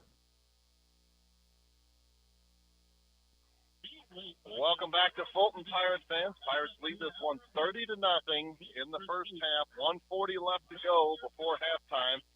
And the Hornets have it 4th and 9 on the Pirate 44-yard line. Pirates looking to take that ball back, get one more score before they go in at halftime, and we will get the second half kickoff. The Fulton Hornets won the toss and elected to receive. That's the only thing they've won this evening, as they are losing the battle in the trenches. They're losing the football when they fumble it. And they're getting ready here to go for it on 4th down and 9. Jaden Galbraith takes a snap, 3-step drop, got pressure up the middle, screen pass is incomplete. Boy, they had the guy open for a screen pass there too. He threw it nowhere near him. Yeah. He was getting rushed up the middle from Case and McAfee. The play was actually going to work. Yeah, he completes that. The guy's got a good chance of making the first down. So the Pirates do take over on downs. They'll have it 1st and 10 from their own 44-yard line with 1:37 left to go. Maybe we could actually work on maybe a screen pass practice here. Yeah, we haven't successfully run that. We tried it a few times last week, and it was kind of a train wreck there. 3 receivers wide to the far side now. Waylon Anders, 3-step drop, past the football. It is complete. Yep, Carter Reed's got it. He's crossed midfield. And knocked down out of bounds as Laundry flies in along the far sideline. Reed, it took him a little bit to corral that football. It sure did. did. Hit him in the hands, and it bounced up. Then he had to catch it at least twice, maybe 3 times. He finally brought it in. And let's see what the call is here. Face mask. Face mask against the Pirates. That's unusual. Face mask against the offense. And that gain is going to go for naught. Looked like the Pirates, it must have been right on the far sideline because they're going to spot it kind of right about at the original line of scrimmage. It's actually going to be 1st down and 9, given where that set of chains are along the far sideline. They've shown it 1st down and 9 from the Hannibal 44-yard line. And now we've got a timeout on the field while they're trying to figure out what to do and where to spot the football. And now they got to back it up a yard. Now they back it up a yard. Okay, I was wondering how that was going to work. 1st and 10. That's where it should be. Twin receivers wide to the near side, twins to the far side. Waylon Anders takes a snap, spins the football in his hand, guns the ball over the middle field. Carter Reed's got it. He's down inside the 30-yard line to the 28. A beautiful catch there by the receiver, Carter Reed. Yeah, it was a little bit over his shoulder, but it was right there where only he could catch it, and Carter Reed made a nice catch. But hold everything. There's more Laundry on the field, and the Pirates are backing up. Good holding. gosh. There wasn't enough time to hold, Joe. He got rid of it quick. So that's going to make it 1st and 20. That was a big game, too, and a beautiful catch by Carter Reed. Boy, there's going to be some conversations of cleanup in the locker room. I imagine there has been the last 3 weeks, Joe. Yeah. The Pirates have yet to play what I'd call a clean half or clean quarter. Well, they've been clean on a few drives, even last week, but just too many mistakes. You cannot afford to make those. 1st and 20 now. Waylon Anders comes set. 3 receivers wide to the near side now. 3-step drop. Anders guns the ball over to the near side, and it is incomplete. He was going for it all there. He was. Looking downfield for Ben Worthington. He threw it over his right shoulder. Ben was looking over his left shoulder. And Intended for number 0, Landon. oh, it's actually intended for Essig. I thought it was 1. Number 0 on that that he was looking for. Actually had Cash Grieving that was more open than that. Yeah, he on was. the near sideline. Cash, he was wide open. And Like a 24/7 Taco Bell wide open. Yeah, Essig had a couple of defenders hanging on him. So second down and 20 now. 1:08 left to play in the first half. There's our Another screen. pass play. There's a screen play, and nobody was even looking for the football. Well, he So was, actually, but it was not. Yeah, he threw it into the blockers. And we got a flag here late. Darian Washington was the intended receiver, but illegal touching by the Hannibal Pirates now, and that is completely because of where Anders threw the football. He threw it right at the legs of the blockers that were standing in front of Washington. So we do a lot of good things, but screen passes is not one of them. Boy, this is like. Yeah, we have yet to look successful on a screen pass this year, and that was awful. 1:03 left to play now. They've got us backed up. What is that? Is that a loss of down as well? No, we're 2nd and 30. Second down and 30. 1:03 left to go in the second quarter. Yeah, 2nd and 30 from our own 29-yard line. Now they changed it to third down, so it was a loss of down. It was. It is a loss of down. 3rd and 30 from our own 29. Anders takes a snap. Play action pass. There's a screen pass, and is complete this time, but not for very much yardage. Essig is across the 35-yard line. He's 20 yards shy of the first down. And I imagine the Pirates probably going to have to punt. You hate to go for it on 4th and 20 on your side of the field. So, yeah, I think the Pirates are content to punt this one and go into halftime with at least a 30 to. I think what they'll do, Mark, is there is a 5-second differential between the play clock and the time clock. Yeah, you're right. I think just let Darian take off. Yeah, maybe let him run it. So, yeah, Darian Washington is in at punter. 20 seconds left to go on the game clock and 13 on the play clock. So he'll take it all the way down. And let's see what Darian wants to do here. There's the snap, and Darian is going to punt it. He punts it nice and high. It bounces in front of the returner and rolls inside the 25-yard line. And we'll see what the flag is. With 2 seconds left on the clock, and yet more laundry on the field on the far sideline. So, how many penalties you figure we got tonight, Joe? Oh, my gosh. 20, 25? In this drive alone, we probably had about 5. Yeah. It's a false start by the Pirates, which is going to be declined. And with 2 seconds left to go, I expect Fulton to just take a knee. They've got the ball, but it is 1st and 10 from their own 25-yard line. And again, just 2 seconds left to play in the first half. Our score, Hannibal 30, Fulton nothing. When we get to halftime, we'll go through our first half stats and go through the drive chart and talk a little bit about what's going on in Hannibal High School athletics this week. I think the volleyball team's still undefeated from what I understand. They're looking pretty good there, Mark. All right, on 1st down and 10 now, Fulton actually does take the snap, and the handoff goes to the tailback Pittman. He gets back to the line of scrimmage, and that's it. And that'll be the last play of the first half with our score. Hannibal 30, Fulton nothing. When we come back, we'll go through the first half drive chart, talk about some stats, and talk about a little bit of what's going on in Hannibal High School athletics this week. You're listening to Hannibal Pirate Football on KHBL 96.9 FM. Crescent Jewelry has always been the Hannibal Pirates' #1 fan.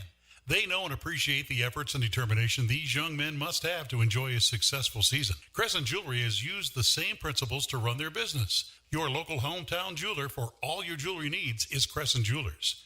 They offer quality jewelry. Like the Pirates, they try hard to go that extra yard. Crescent Jewelry, 207 Broadway in downtown Hannibal since 1842.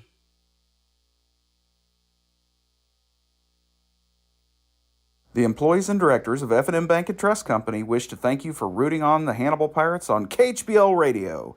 We hope you enjoy yourself as you cheer the Pirates on to victory.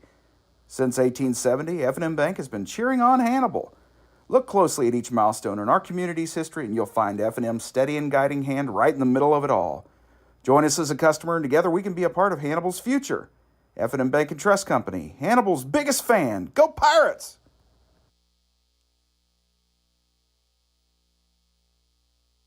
For those nearing the age of 65, Medicare is an important consideration. At Alexic Family Insurance, we specialize in Medicare and health insurance. Hi, I'm Michael Alexic, your local insurance broker now licensed in Missouri and Illinois.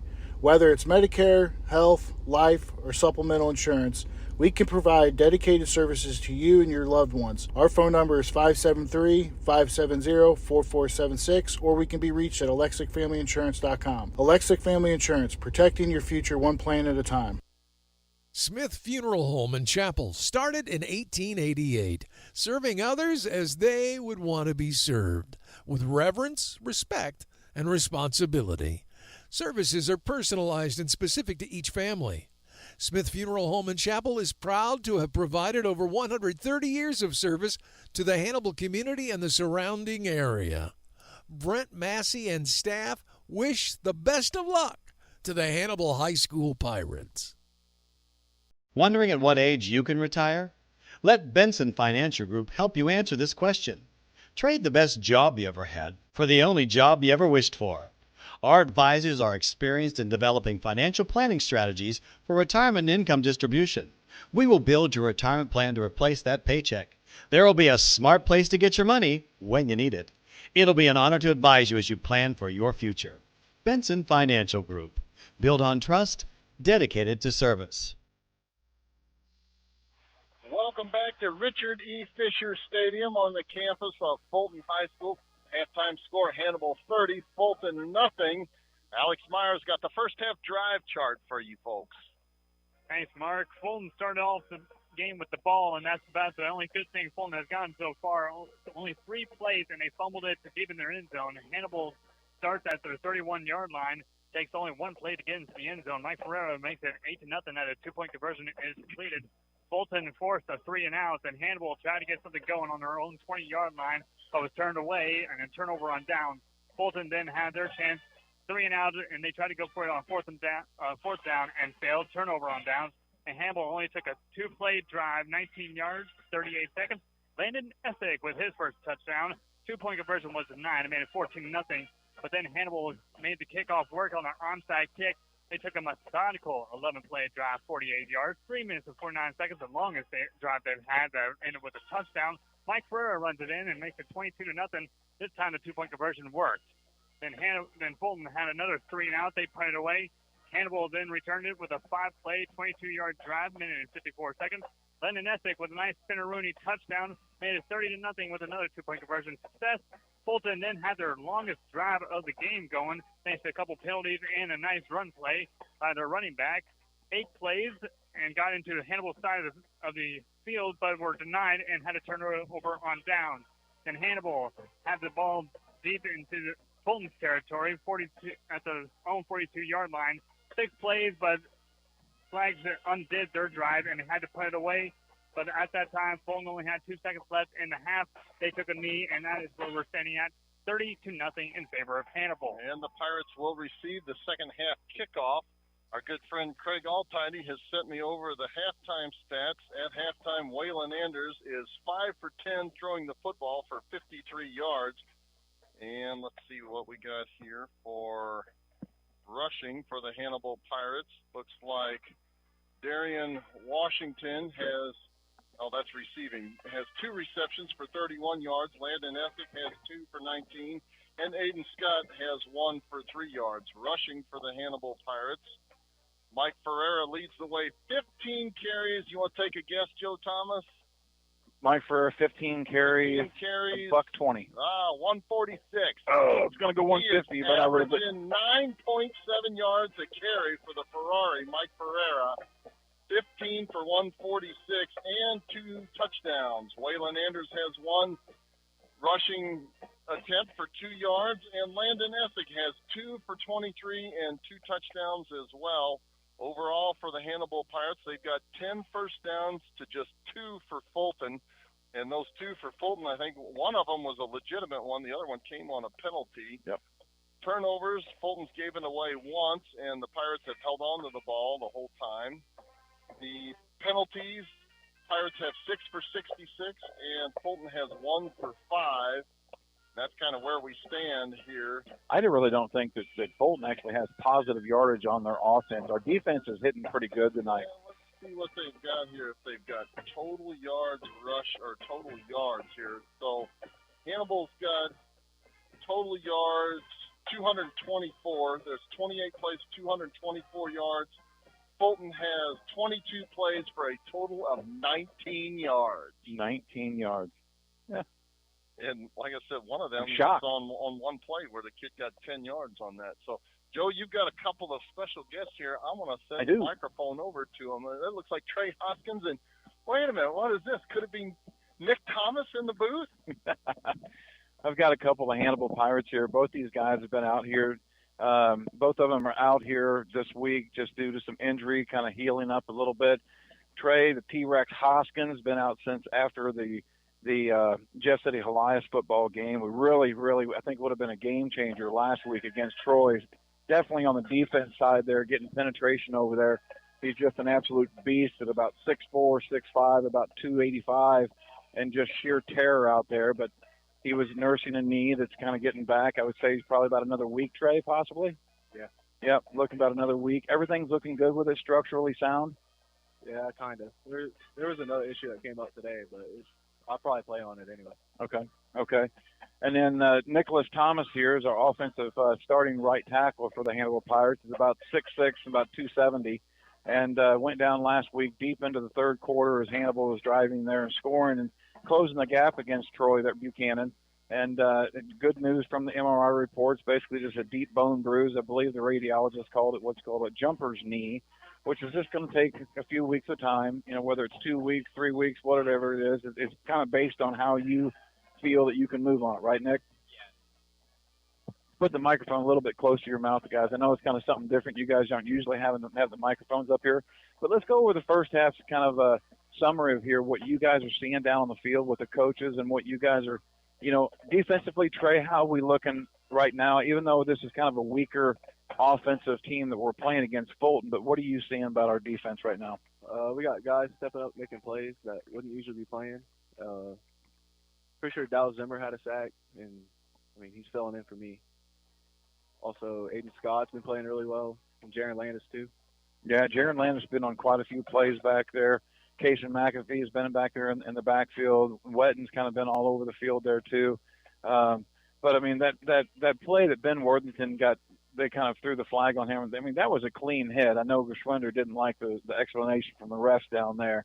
That was a clean hit by Ben. You're going to tell your players to be clean hit like that every time, right? Yeah. Nick, what are you kind of seeing on the offensive side there? That's kind of like your kind of bread and butter side since you're playing on that offensive side. What's going on with Hannibal's front there? It seems like we have a lot of stuff going on, and we're driving the ball, and then we kind of get, a little stagnant. What's kind of going on that you're seeing down there and you're hearing from your coaches? Well, our offense is moving the ball pretty well, but our offensive line and receivers, our receivers aren't lining up very well, and we have a couple of holding calls on our offensive line that's stopping us from getting a lot of yards. So it's those penalties kind of goes back. This is just kind of elementary type stuff. I know that the coaches have been talking about the last couple of weeks about, playing smart football, penalty-free football. And then all of a sudden, what do we have back here, like 3rd and 30 or 2nd and 30 back here? That was just kind of ridiculous what we were doing with it. We'd make a 15, 18, 20-yard play. I think actually Carter Reed had like a 32-yard reception for first down, and I think we had a holding or something like that there on the line there. So, but it seemed like it happened so fast that there couldn't have been a holding.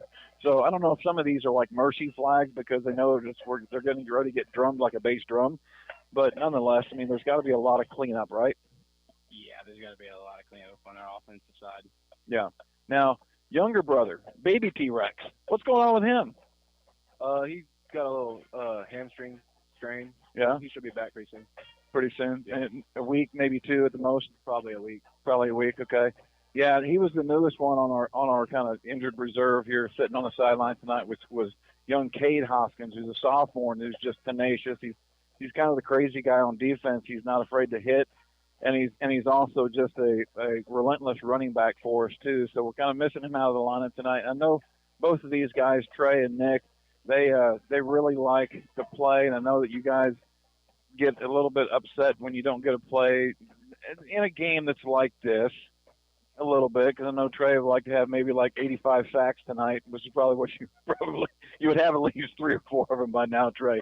Nick, you would have probably a bunch of pancakes looking like IHOP littered the field out there with your offensive blocks.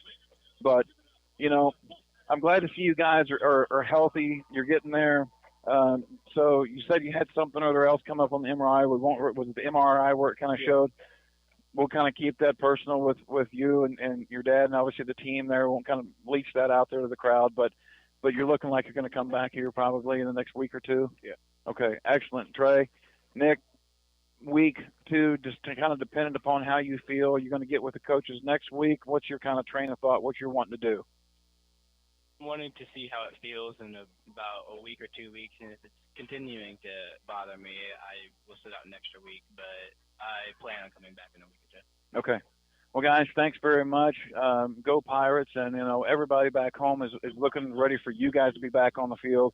Calling number 5 with all those relentless sacks that you get back there, getting a couple touchdown passes thrown to you. Trey's got some. He's got some big, nice B1 schools looking at him. He's got the size there. Nick also has the same size.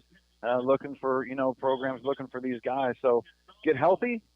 Get stay engaged with the coaches. What you need to do, what you need to look for in the time that you're rehabilitating yourself to get back out there and be active. Just kind of understand what you need to freshen up on. And thank you for your time, guys. Appreciate it. And get out there and do it. All right. I'm going to turn it back over here to Mark here real quick, and then Danny back in the booth there, back in the studio. But Hannibal Pirates are going to take a second half here. It's about 8 minutes to go here in halftime. So we're going to take a break and send it back for a few minutes there with Danny in the studio. You're listening to KHBL 96.9.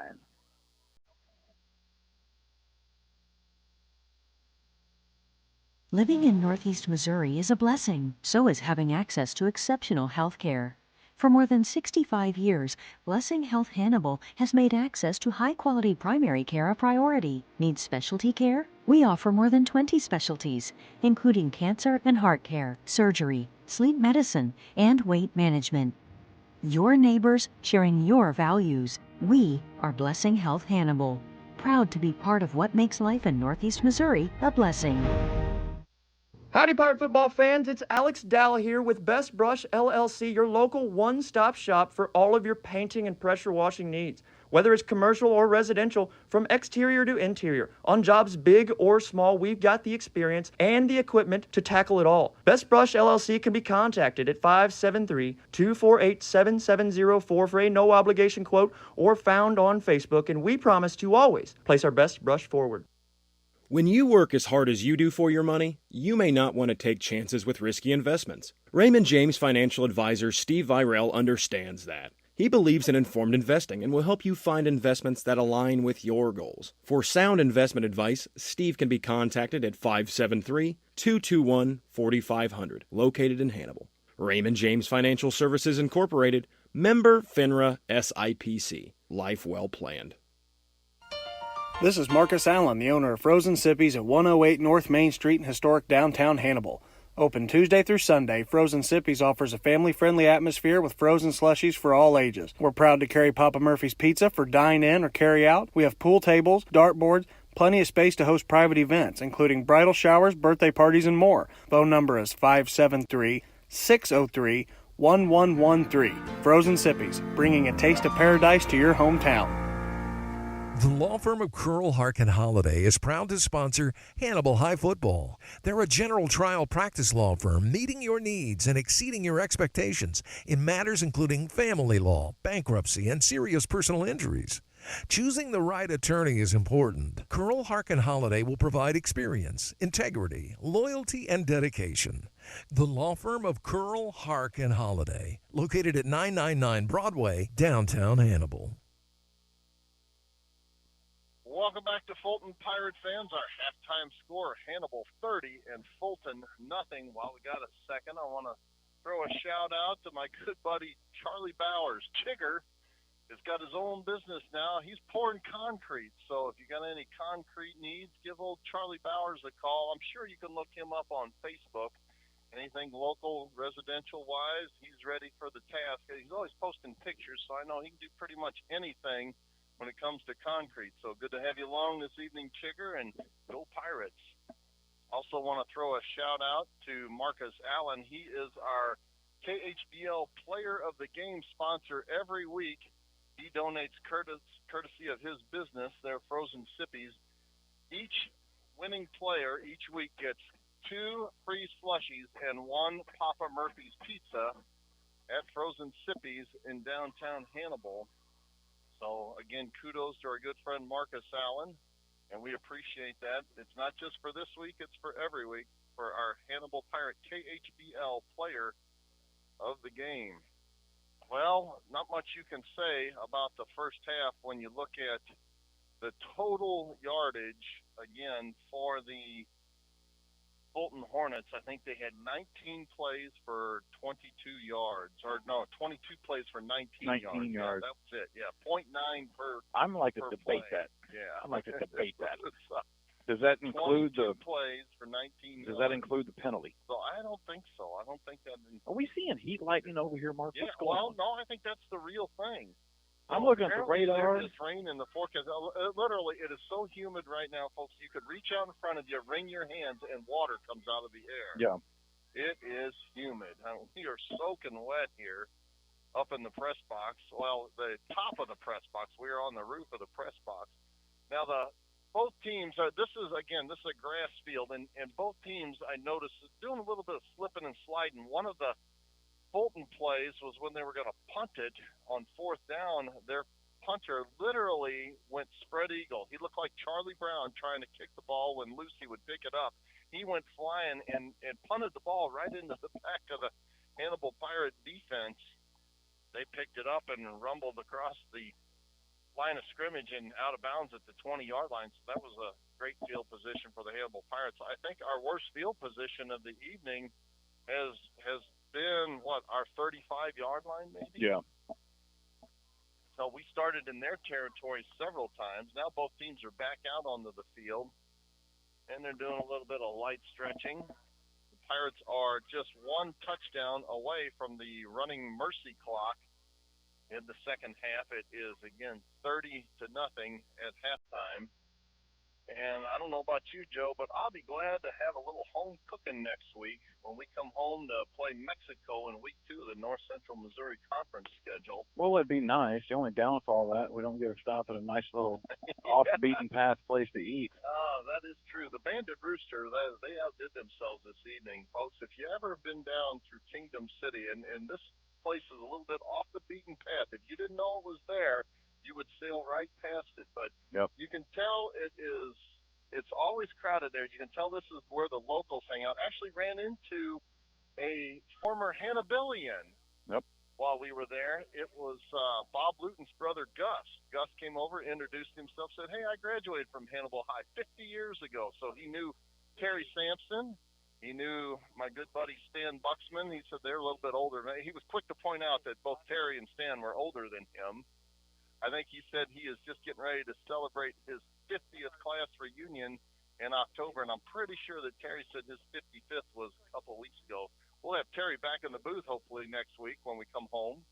He's probably listening in this evening. If he's not down in Florida, in which case he may be listening on what we'll call the Pirate Radio Network, Joe. That's right, KHBL.com, the Pirate Network. You can listen live or even go to YouTube now, and Danny's got it all the technology working.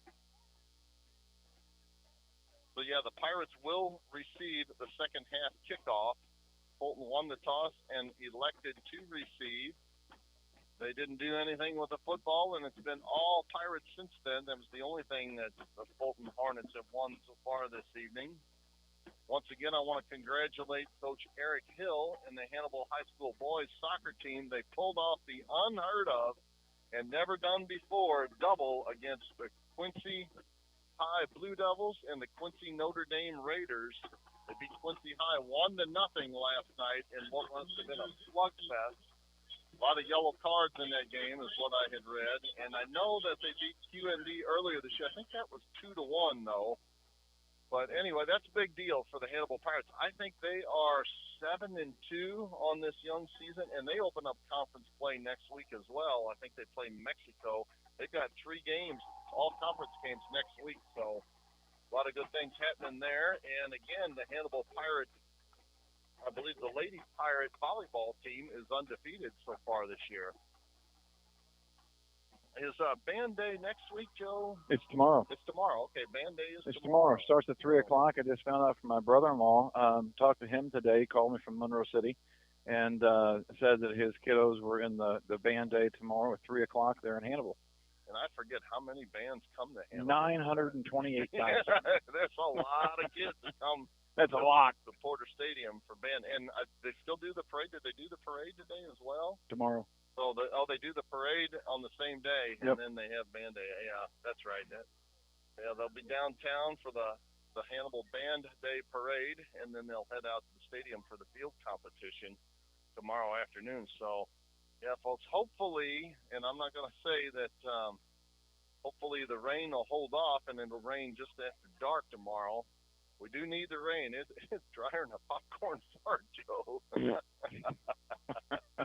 Yeah, we could use that rain can stay away late, Mark. I have a feeling that one of my best buddies and I will be on the deck tomorrow night playing music there at the house. So that rain can stay away a long time. Yeah, my food plots need rain. It's like the Sahara Desert. Yeah. I think Sunday though is supposed to be a heavy downpour day. That's what it said. It looked like there's a 95% chance in the area and up to 2 inches from what I was reading. Yep. That little koi pond I redid in the backyard here this week is going to get full. All right, now we've got just under 2 minutes left to go in the halftime festivities here. Not much of a crowd here on the Fulton side of the field. I don't know, where are the Hannibal faithful sitting? Are they down to the left? Down here to our left, all the Fulton faithful are at the Banded Rooster. Yeah, there's actually a fairly decent crowd here from the Hannibal Pirates this evening. As well, every week they travel. Yep, they do. And a lot of the parents of the underclassmen, I think they got a pretty good chance of getting in here for a lot of playing time in the second half. I think that we're probably going to have the varsity play at least into the third quarter all the way just to try to clean up some of the stuff that they were failing on here this first half of the ball game. I think the coaches are definitely agitated at that. You can just kind of see the body language from Hoskins and Nolan down there, Geschwinder, Gaines. They did get a butt chew in there. For some of the mistakes that they've made, and like you said, Joe, they've got to clean that up. We're in a month into the season now, and you shouldn't be seeing that kind of stuff. You've got to have a little bit of discipline out there. But Hannibal's taking the field here. We got 30. I love that how the clock winds down and they go ahead and put another minute or two back up there. Come on. What is the referee need a potty break? Yeah, Hannibal's taking the field here. We got Ben Worthington and Washington is back to Washington's back deep and he's about the 10-yard line. Ben Worthington is that Landon Essig there kind of flanking. And Essig to the near side, yeah. So, all right, now Fulton spots the ball at the 40-yard line. They actually spot it over on the far side hash mark at the 40-yard line, and they get ready to kick this one off. It's a low-line drive kick. It only goes about 8 yards, and it is taken at the 50-yard line by James Letton. No, that wasn't with James. 40. Is that Arthod? That is Alex Arthod, yes. Alex Arthod went down after it. James was right there next to him. Yep, Alex Arthod on the... That was good hand. Call that a kickoff return there? Or I would say a pitch and catch. Yeah, it was good hands. He went down, and it definitely could have bounced off of him. But Hannibal Pirates will take over 1st and 10 at their own 49-yard line. This is a text from Lori. Baking and KHBL, a typical Friday night. So glad to have the lovely wife listening in this evening. On 1st and 10, Waylon Anders comes set, deep handoff, goes to Essig. Essig across the line of scrimmage, peels off a quick 6 yards. He's down to the 44-yard line. Nice run by Landon there. And we'll give him 7 on that carry. It'll be 2nd down and 3. Essig stays in as the lone setback.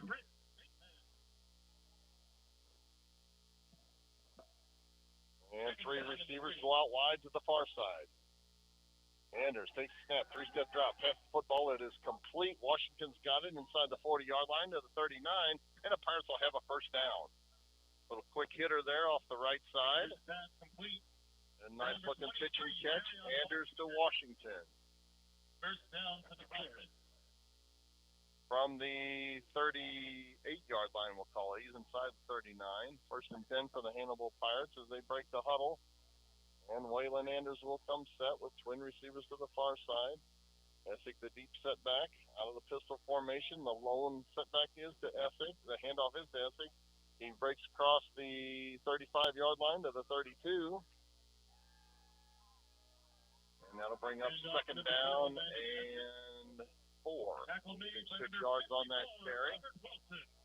So now I wonder why Ferreira's not in. I see him down. Has he got his helmet off? No, he's down there on the bench right now. He's kind of messing with his shoe. I don't know what's going on. Essig stays in as the lone setback behind Waylon Anders on 2nd and 4. Anders takes a snap, 3-step drop, play action pass. He lets the ball fly to the near side. He's got him. He's got it, and it is caught. Touchdown, Carter Reed. He's into the end zone. That was pretty. That he was hit him beautiful. right in the gut. Actually, it would have been harder for Carter to drop that ball than it was to catch it. That was a beautiful pass right into the breadbasket of Carter Reed, and the senior was able to catch it and take it into the end zone. Touchdown Pirates. That makes it 36-0 with 10:26 left to go, and the 2-point conversion coming. 10:26 left to go in the third. So just a minute and a half is all it took the Pirates to score. And now for the 2-point conversion out of the pistol. Handoff is to Essig, and he's in the end zone for the 2-point conversion. I don't know. Did he stop? It looked like he ran into the trees and nobody touched him. Stop, Forrest. Stop. All right, so that makes it 38-0. Hannibal, 10:26 left to go in the third quarter. This is Hannibal Pirate Football on KHBL 96.9 FM. At Hannibal Realty, our commission is negotiable. Our service is not. Buying a home is a big decision. With that in mind, we want our clients to find the best home, be it after looking at one house or looking for 2 years. Hannibal Realty offers comprehensive real estate services to both buyers and sellers throughout Hannibal and the surrounding area. Our team of realtors can be contacted at 573-719-5000 or at HannibalRealty.com. Hannibal Realty, guiding you home. Alex Meyer, you are up, my friend. Tell us about that last Hannibal Pirate touchdown drive. Hannibal comes out of the half swinging, only 4 plays, 51 yards, a minute 34 seconds. Taken off is the early clock. Carter Reed with his catch and touchdown makes it 38-0 in favor of Hannibal. Waylon threw a dart on that pass play, on that touchdown pass. And the Pirates now enjoy the running clock, 38-0. And here's the kick. It's a high bouncer taken at the 35-yard line and knocked down at the 38 for about a 3-yard return. And that's where Fulton will take over, 1st and 10 at their own 38-yard line with 10-12 left to go in the third. Trailing this one 38-0.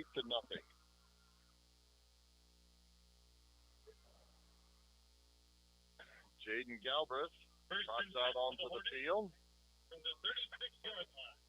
And he'll break the huddle. Galbraith, actually a pretty quick quarterback, but he had no time at all. For as large as their offensive line is, they are not doing a good job at all of keeping Hannibal out of the backfield. Galbraith on 1st and 10, claps his hands, takes a snap, handoff to Pittman. Pittman fumbles the ball, and the Pirates have got it.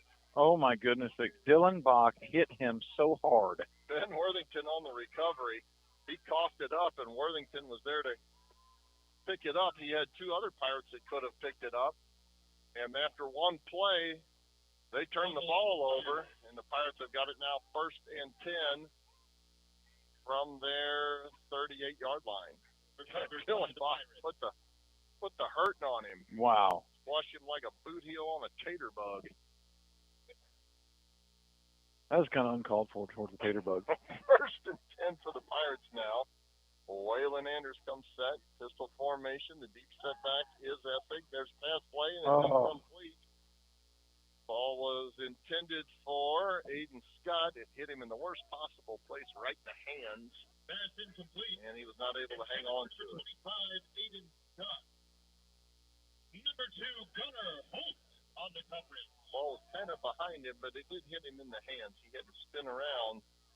He should have caught that one. Second down and 10 now for the Pirates. Twin receivers out wide to the far side. And the handoff is to Essig. He's got room to run. He gets a block, and he's in the secondary and back down at the 30-yard line. 30-yard line. He'll be about a yard or two shy of the first down. We'll give him 8 on that carry. It'll be third down and 2 from the 30. Well, Landon is running hard. He is an extremely hard runner. He reminds me of Cody. Yeah, Cody Culp. Yes. Yeah, he just puts his head down and bowls his way. You got to be quick to get him the ball because he's there so fast. Yeah, he's there. We have a timeout here. Yeah, we do have a timeout on the field. We'll take it with them, folks. 7:56 left to go in the third quarter. 38-0 Hannibal. This is Hannibal Pirate Football on KHBL 96.9 FM. Crescent Jewelry has always been the Hannibal Pirates' #1 fan.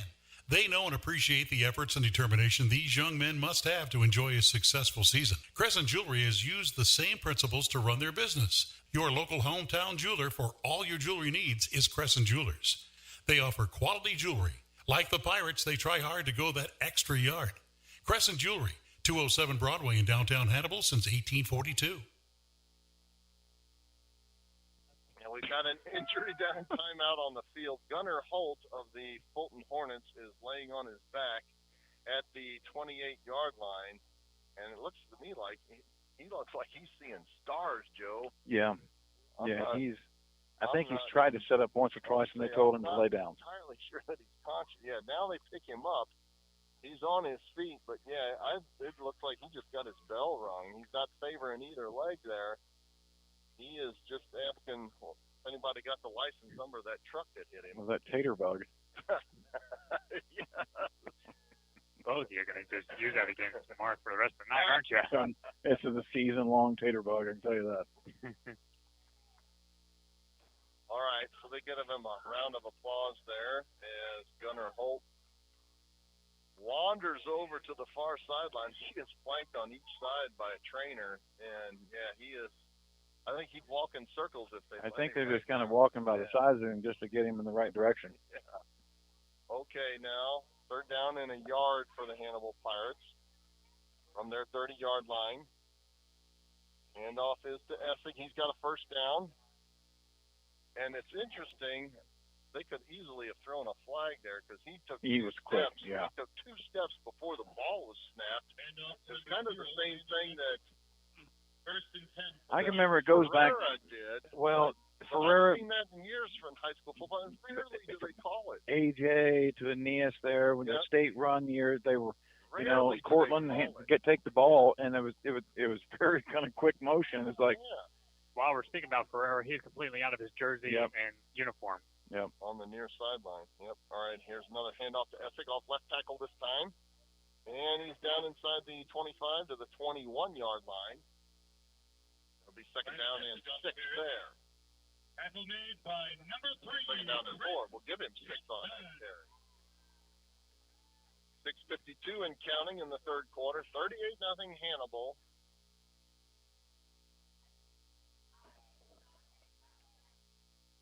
Anders breaks the huddle. Twin receivers bounce out wide to the near side now.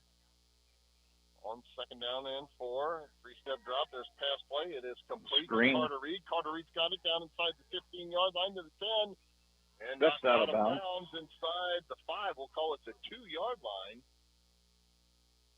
And that's where the Pirates will have the ball. First down and goal to go. You know, a lousy spot right at the 5 rather than 2. Yeah, he was close to there at that point. I don't think it's too far off there. But I actually thought he went out at the 10, so I was waiting. Shifty. Shifty. I guess he stayed in. Let's get Darian. Just outside the 5. We'll call it the 6 now. Let's get Darian Washington in the pay dirt here. First and goal from the 6. Anders breaks the huddle. Out of the pistol formation again. Essig the lone set back behind him. Washington comes in motion, left to right. Handoff Essig. He's into the end zone. Untouched. Touchdown. Completely untouched. His third of the evening. He's gonna be hitting 140 yards total by the end of this night. Landon Essig has his third touchdown of the evening. What did he have yardage wise at halftime? Oh, I can't remember. 50 something, was it? No, he had like 2 carries for 29 yards or something. I'll look it up here. 44-0 Hannibal. And they line up. They're going to go up for try to get a point here or what? Let's see what. Yep, they're going to try to kick this one. Landon had 2 for 23. Hey, 2 for 23. I'd say he's got 40 now. 40 more. And they are going to line up to kick the extra point. The snap is back. The ball's down. The kick is up. It's high. It's long, and it is good. So, with our score, Hannibal 45, Fulton nothing. 5:38 left to go in the third quarter. This is Hannibal Pirate Football on KHBL 96.9 FM. For those nearing the age of 65, Medicare is an important consideration. At Alexic Family Insurance, we specialize in Medicare and health insurance. Hi, I'm Michael Alexic, your local insurance broker now licensed in Missouri and Illinois. Whether it's Medicare, health, life, or supplemental insurance, we can provide dedicated services to you and your loved ones. Our phone number is 573-570-4476, or we can be reached at alexicfamilyinsurance.com. Alexic Family Insurance, protecting your future one plan at a time.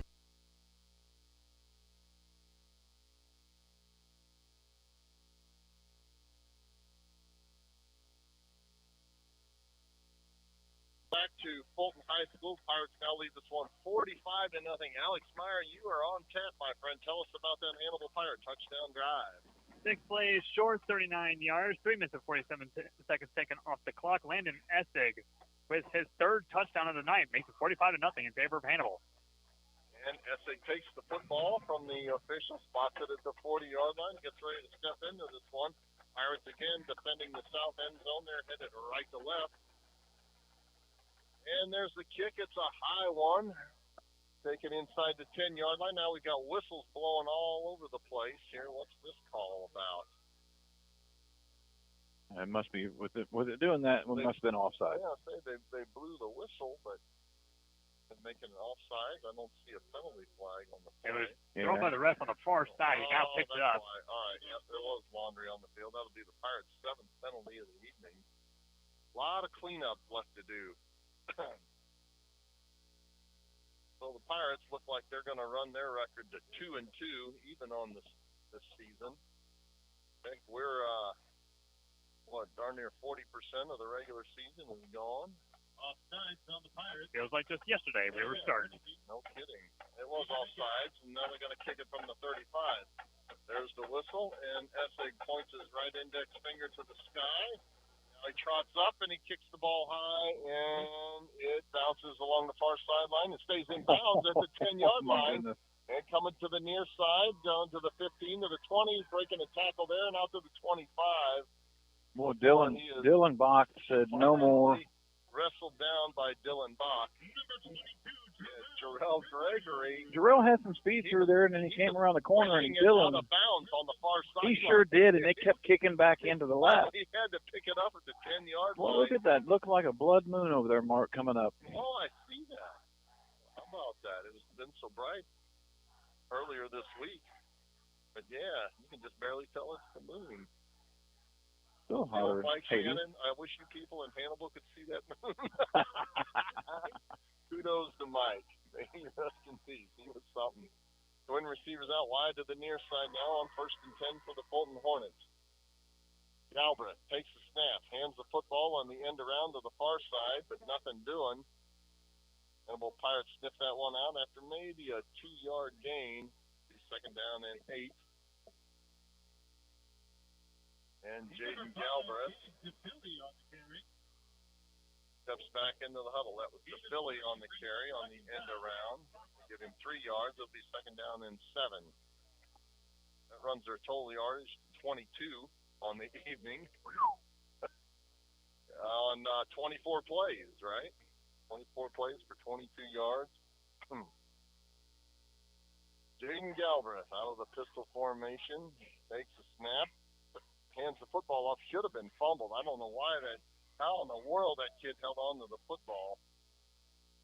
Chambers wasn't expecting the football, and Galbraith was sticking it in his side. Chambers is very fortunate to hang on to it. Actually, it was the quarterback. Galbraith was fortunate that he hung on to it. It looked like Chambers had no idea he was going to get the ball there, Joe. Surprise! No gain on that carry. Third down and a long 7. We'll call it 3rd down and 8 from their own 28-yard line with 3:17 left to go in the third. All Hannibal, 45-0 over the Fulton Hornets. Jaden Galbraith out of the pistol formation, claps his hands, takes a snap, hands a ball off the right side, and no gain on that play. Again, to Chambers. Jason McAfee had him. He was Introduced going nowhere. himself at the line of scrimmage. And Fourth pushed him down. back. Never did actually tackle him. Just Nope. held him up and pushed him back about 8 yards. Yep. They give him the forward motion. Puts them so at 4th and about a long 7, short 8. Yeah, 4th and 8. And Ben Worthington backs up to take this punt. He's standing inside his own 40-yard line. And DePhilly is getting ready to punt this one. He's standing just outside his own 20. DePhilly takes a snap, rolls to the near side, punts the football. It's a nice high punt. Bounces at the 40-yard line, takes a pirate bounce, and all the way out to the 46-yard line before the Fulton Hornet, number 14, James Dooley, picks it up. And that's where the Pirates will take over. 1st and 10 from their own 46-yard line with 1:55 left to go now in the third quarter. And again, the mercy clock as it is 45-0 Pirates. We're going to have a little bit of player exchange here. We're going to have Wyeth Dorsey, who's our backup quarterback here. Not a JV quarterback. He's our backup varsity quarterback. He's been the quarterback for the JV team the last year, but he's Waylon Anders' backup now. Waylon's going to go ahead and take a seat, take his helmet off, and run some different personnel in here. Dorsey breaks the huddle, and Wyeth will come set out of the pistol formation again. He takes the snap, handoff off the left side. Number 9. And is that Closser? Yeah, Austin Closser on the carry off left tackle, and he makes a nice gain. About a 13-yard gain, first down. Got a first down and into Fulton territory to the 41-yard line. Closser stays in at tailback. And again, number 12, Wyeth Dorsey, is running the show now for the Hannibal Pirates. He'll come set after breaking the huddle out of the pistol formation. Closser standing to his left side now. 3 receivers wide to the far side. Handoff is to Closser. He's lucky to hang on to it. Oh, he's got room. Breaks the tackle. And he's down inside the 25. Still pushing his way down inside the 20-yard line to the 18. Number 9, Austin Closser. Closser with a great-looking run. He was 10, 12 yards into the secondary before they laid a hand on him. And they tackle him inside the 20. Hannibal's going to let this clock expire, getting into the fourth quarter. To the sideline now, let the end of the third quarter go, and switch up sides where it'll be 1st and 10 inside the 20-yard line. When we come back, Hannibal leading this one 45-0. This is Hannibal Pirate Football on KHBL 96.9 FM. Every Friday night this football season, KHBL 96.9 FM is bringing you the Hannibal Pirate game in 3 ways.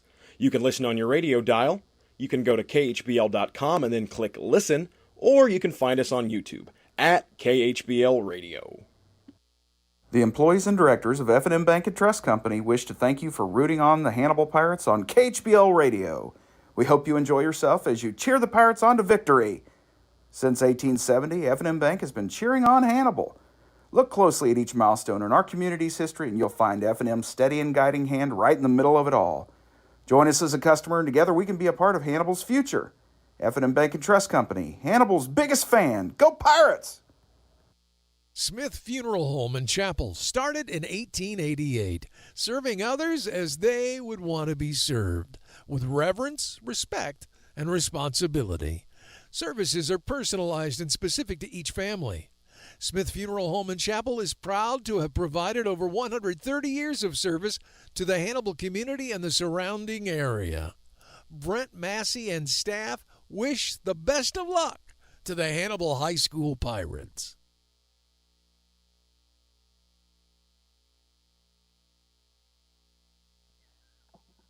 Welcome back to Fulton Pirate fans. Just getting ready to start the fourth quarter. Pirates have got it first down and 10 at the 19-yard line. We switched up sides now. Hannibal headed left to right.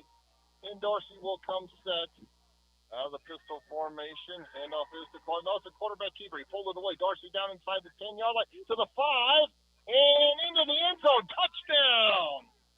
Touchdown, Wyatt Dorsey. He took it in from 19 yards out. Good-looking play by the backup quarterback, the sophomore, Wyatt Dorsey, has got the Pirates up now 51-0 lead, hung half 100 on the Fulton Hornets. Joe Thompson will make his way down onto the field, try to get a word in with Hannibal head coach Jeff Geschwender at the end of this game. We expect this quarter to go by pretty fast as it is a running clock. Seeing if this wireless mic works. Sounds good. Yeah, sounds just fine. Hopefully you'll be able to pick it up down there. I'll point to you when you get down there, Joe, and you can let him know if we can hear him. So this one down now.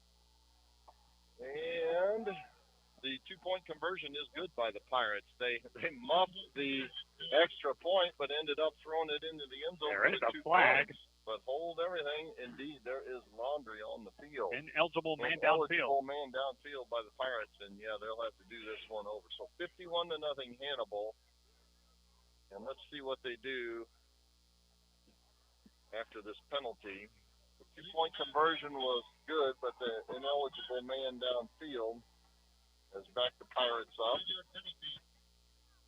And they'll have it from the 8-yard line now. And they're going to, again, line up to kick the extra point now. There's a snap. It's a good one. The ball is down. The kick is up. And it is good. So that makes it 52-0 Hannibal. And yeah, it looked like Essig kicked that football. 52-0 Hannibal. 10:18 left to go in the fourth quarter. This is Hannibal Pirate football on KHBL 96.9 FM. When you work as hard as you do for your money, you may not want to take chances with risky investments. Raymond James financial advisor Steve Virel understands that. He believes in informed investing and will help you find investments that align with your goals. For sound investment advice, Steve can be contacted at 573-221-4500, located in Hannibal. Raymond James Financial Services Incorporated, member FINRA SIPC. Life well planned.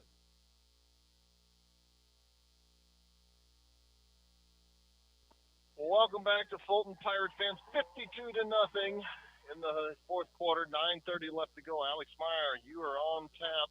Tell us about that last Hannibal.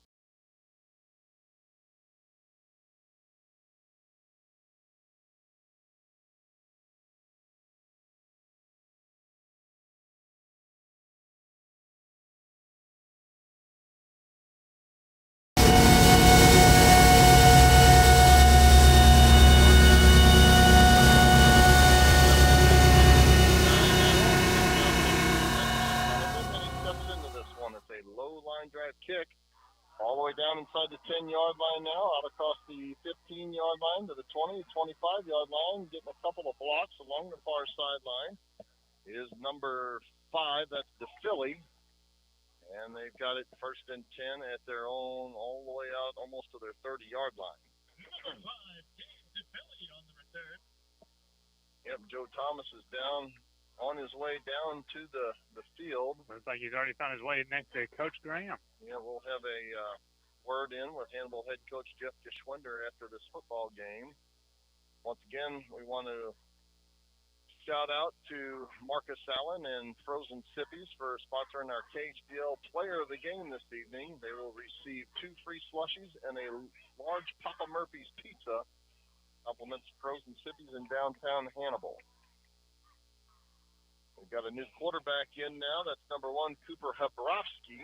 Habrovsky takes a snap and rolls to the far side. He's a good yardage on the play. He'll have a first down. He faked the handoff and ran the sweep to the far side. And he's crossed the 40-yard line for a first down for the Fulton Hornets. We saw a slight little taste of Bobrovsky earlier in this game when the first quarterback for Hornets had to go out because his helmet got ripped off. Bobrovsky is a sophomore, and he's getting some playing time now while the Hornets are down. Again, 52-0, 7.5 minutes left to go in the fourth quarter. Bobrovsky now out of the pistol formation. Takes the snap, handoff to the right side, and getting crushed in the backfield is Kalen Chambers. He's stopped for about a 1-yard loss. It'll be second down and 11 there. Looked like he had a full head of steam, but he just immediately met Hannibal Pirate players and went nowhere. Lots of new Pirates in on the defensive line there.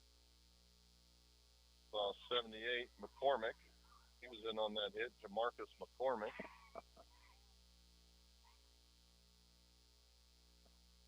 As is like 62, that's Evan Watts. I think that's Ashton's younger brother. Man goes in motion now and Hrabowski takes a snap, throws the football, is looking deep, and it is intercepted to the near sideline, and coming down the field is number 2 of the Hannibal Pirates. That is Nick Ferreira. Ferreira's got the football and all the way down to their 42-yard line. Great interception by Nick Ferreira. For some reason. I'm guessing this is going to be tacked on after the interception. That is going to be a post-possession penalty foul. Nick Ferreira was able to intercept that football, and he took it all the way back to their 42-yard line. They're waving it off. Then they waved the flag off. That's right. So you always wonder about that. I've never If seen they so want many to wave flags it off, waved off then in a game. why throw it in the first place? Either you saw it or you didn't. If you didn't see it, don't throw the flag. First and 10 now for the Pirates.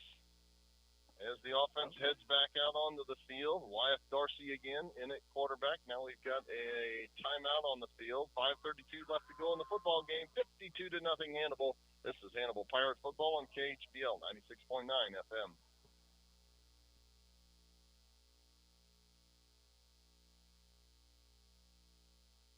At Hannibal Realty, our commission is negotiable. Our service is not.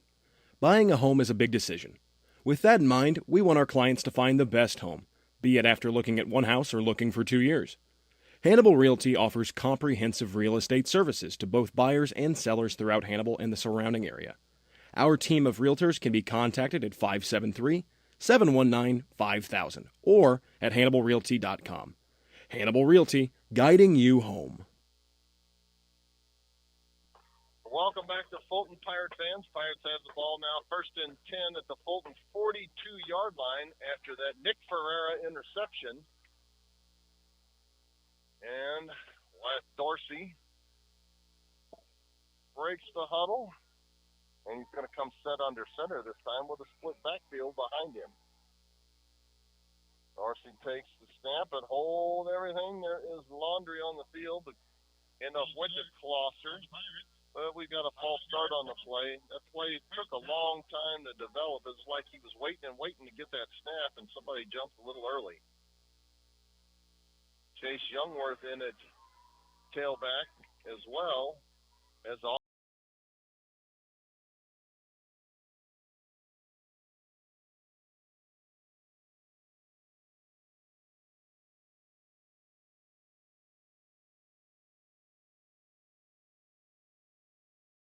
The near side handoff is to Youngworth, and he dances across the line of scrimmage, but gets maybe a yard on that carry. It'll be second down and 14 from their 45.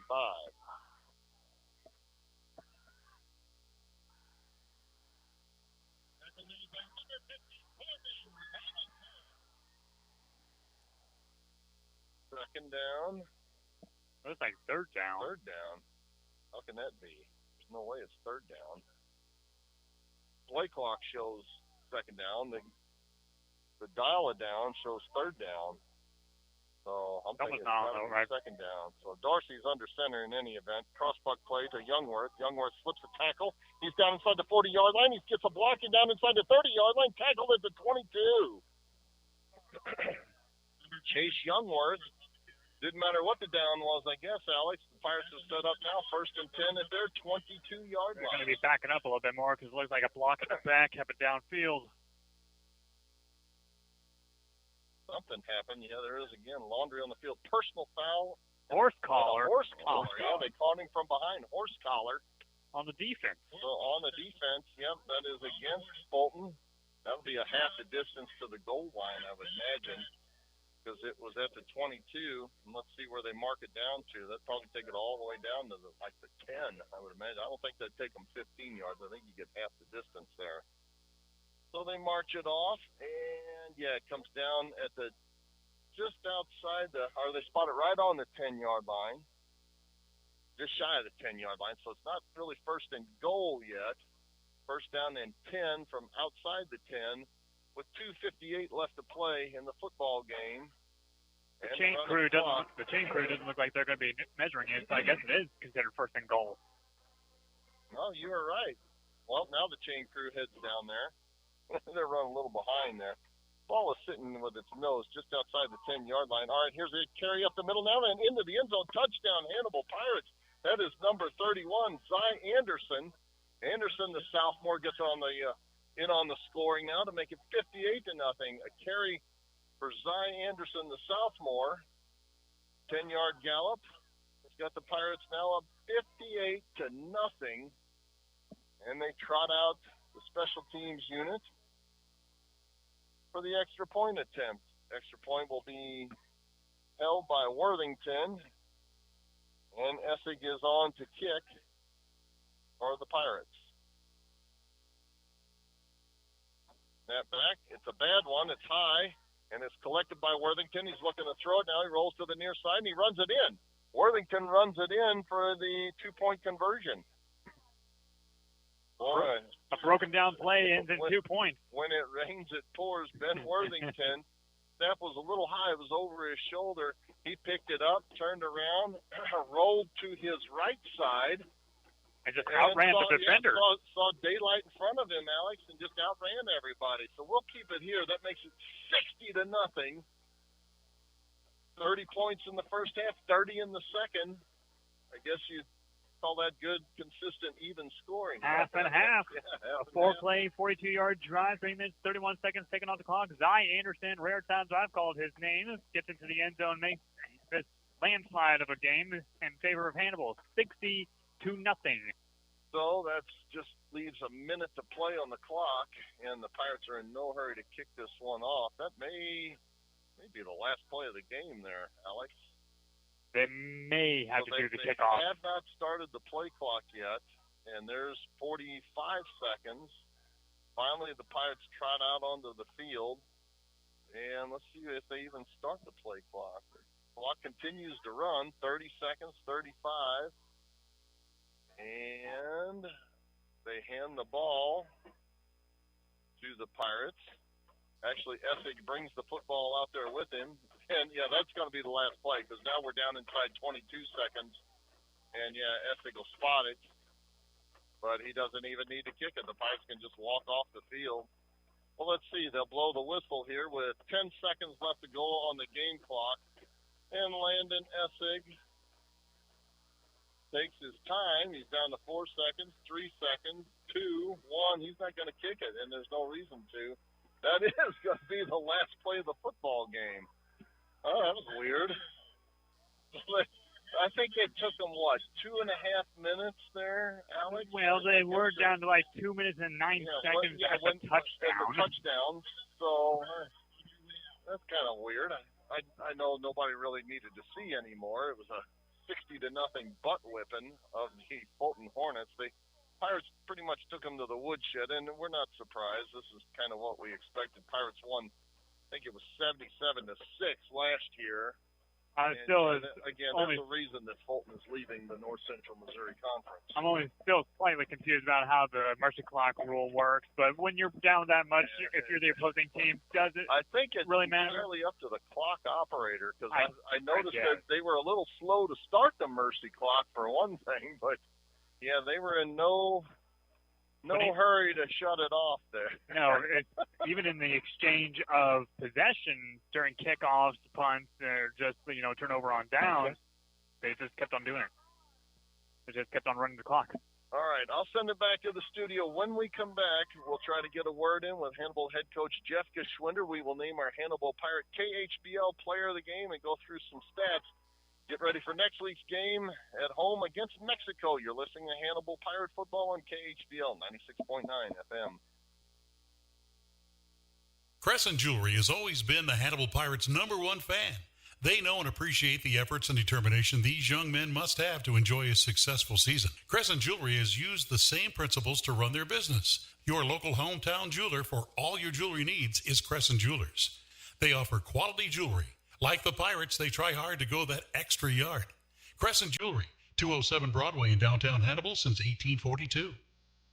Living in Northeast Missouri is a blessing. So is having access to exceptional health care. For more than 65 years, Blessing Health Hannibal has made access to high-quality primary care a priority. Need specialty care? We offer more than 20 specialties, including cancer and heart care, surgery, sleep medicine, and weight management. Your neighbors sharing your values. We are Blessing Health Hannibal, proud to be part of what makes life in Northeast Missouri a blessing. Howdy, Pirate football fans. It's Alex Dalla here with Best Brush LLC, your local one-stop shop for all of your painting and pressure washing needs. Whether it's commercial or residential, from exterior to interior, on jobs big or small, we've got the experience and the equipment to tackle it all. Best Brush LLC can be contacted at 573-248-7704 for a no-obligation quote, or found on Facebook, and we promise to always place our best brush forward. The law firm of Curl, Hark, and Holiday is proud to sponsor Hannibal High Football. They're a general trial practice law firm meeting your needs and exceeding your expectations in matters including family law, bankruptcy, and serious personal injuries. Choosing the right attorney is important. Curl, Hark, and Holiday will provide experience, integrity, loyalty, and dedication. The law firm of Curl, Hark, and Holiday, located at 999 Broadway, downtown Hannibal.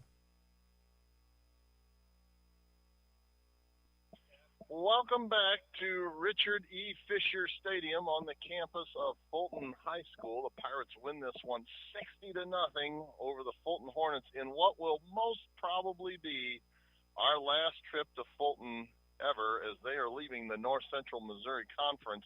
They may play next year. Of course, that game would be at Hannibal, but they are definitely leaving the year after that. And sometime we'll try to get a word in the next few weeks with the athletic director, Clint Graham, and just find out what he knows about the state of the North Central Missouri Conference. Are we staying? Are we going to try to find another school? Are we leaving? Are we going to go independent? Or exactly what's going to happen there? Well, the Pirates win this one going away 60-0. And Alex, it was... We definitely left our mark here in Fulton as a reminder of the Hannibal Pirates have done. And just to go over the stats, of the 10 drives the Hannibal Pirates had tonight, 8 of them ended in touchdowns. We have scored on every possession in the second half.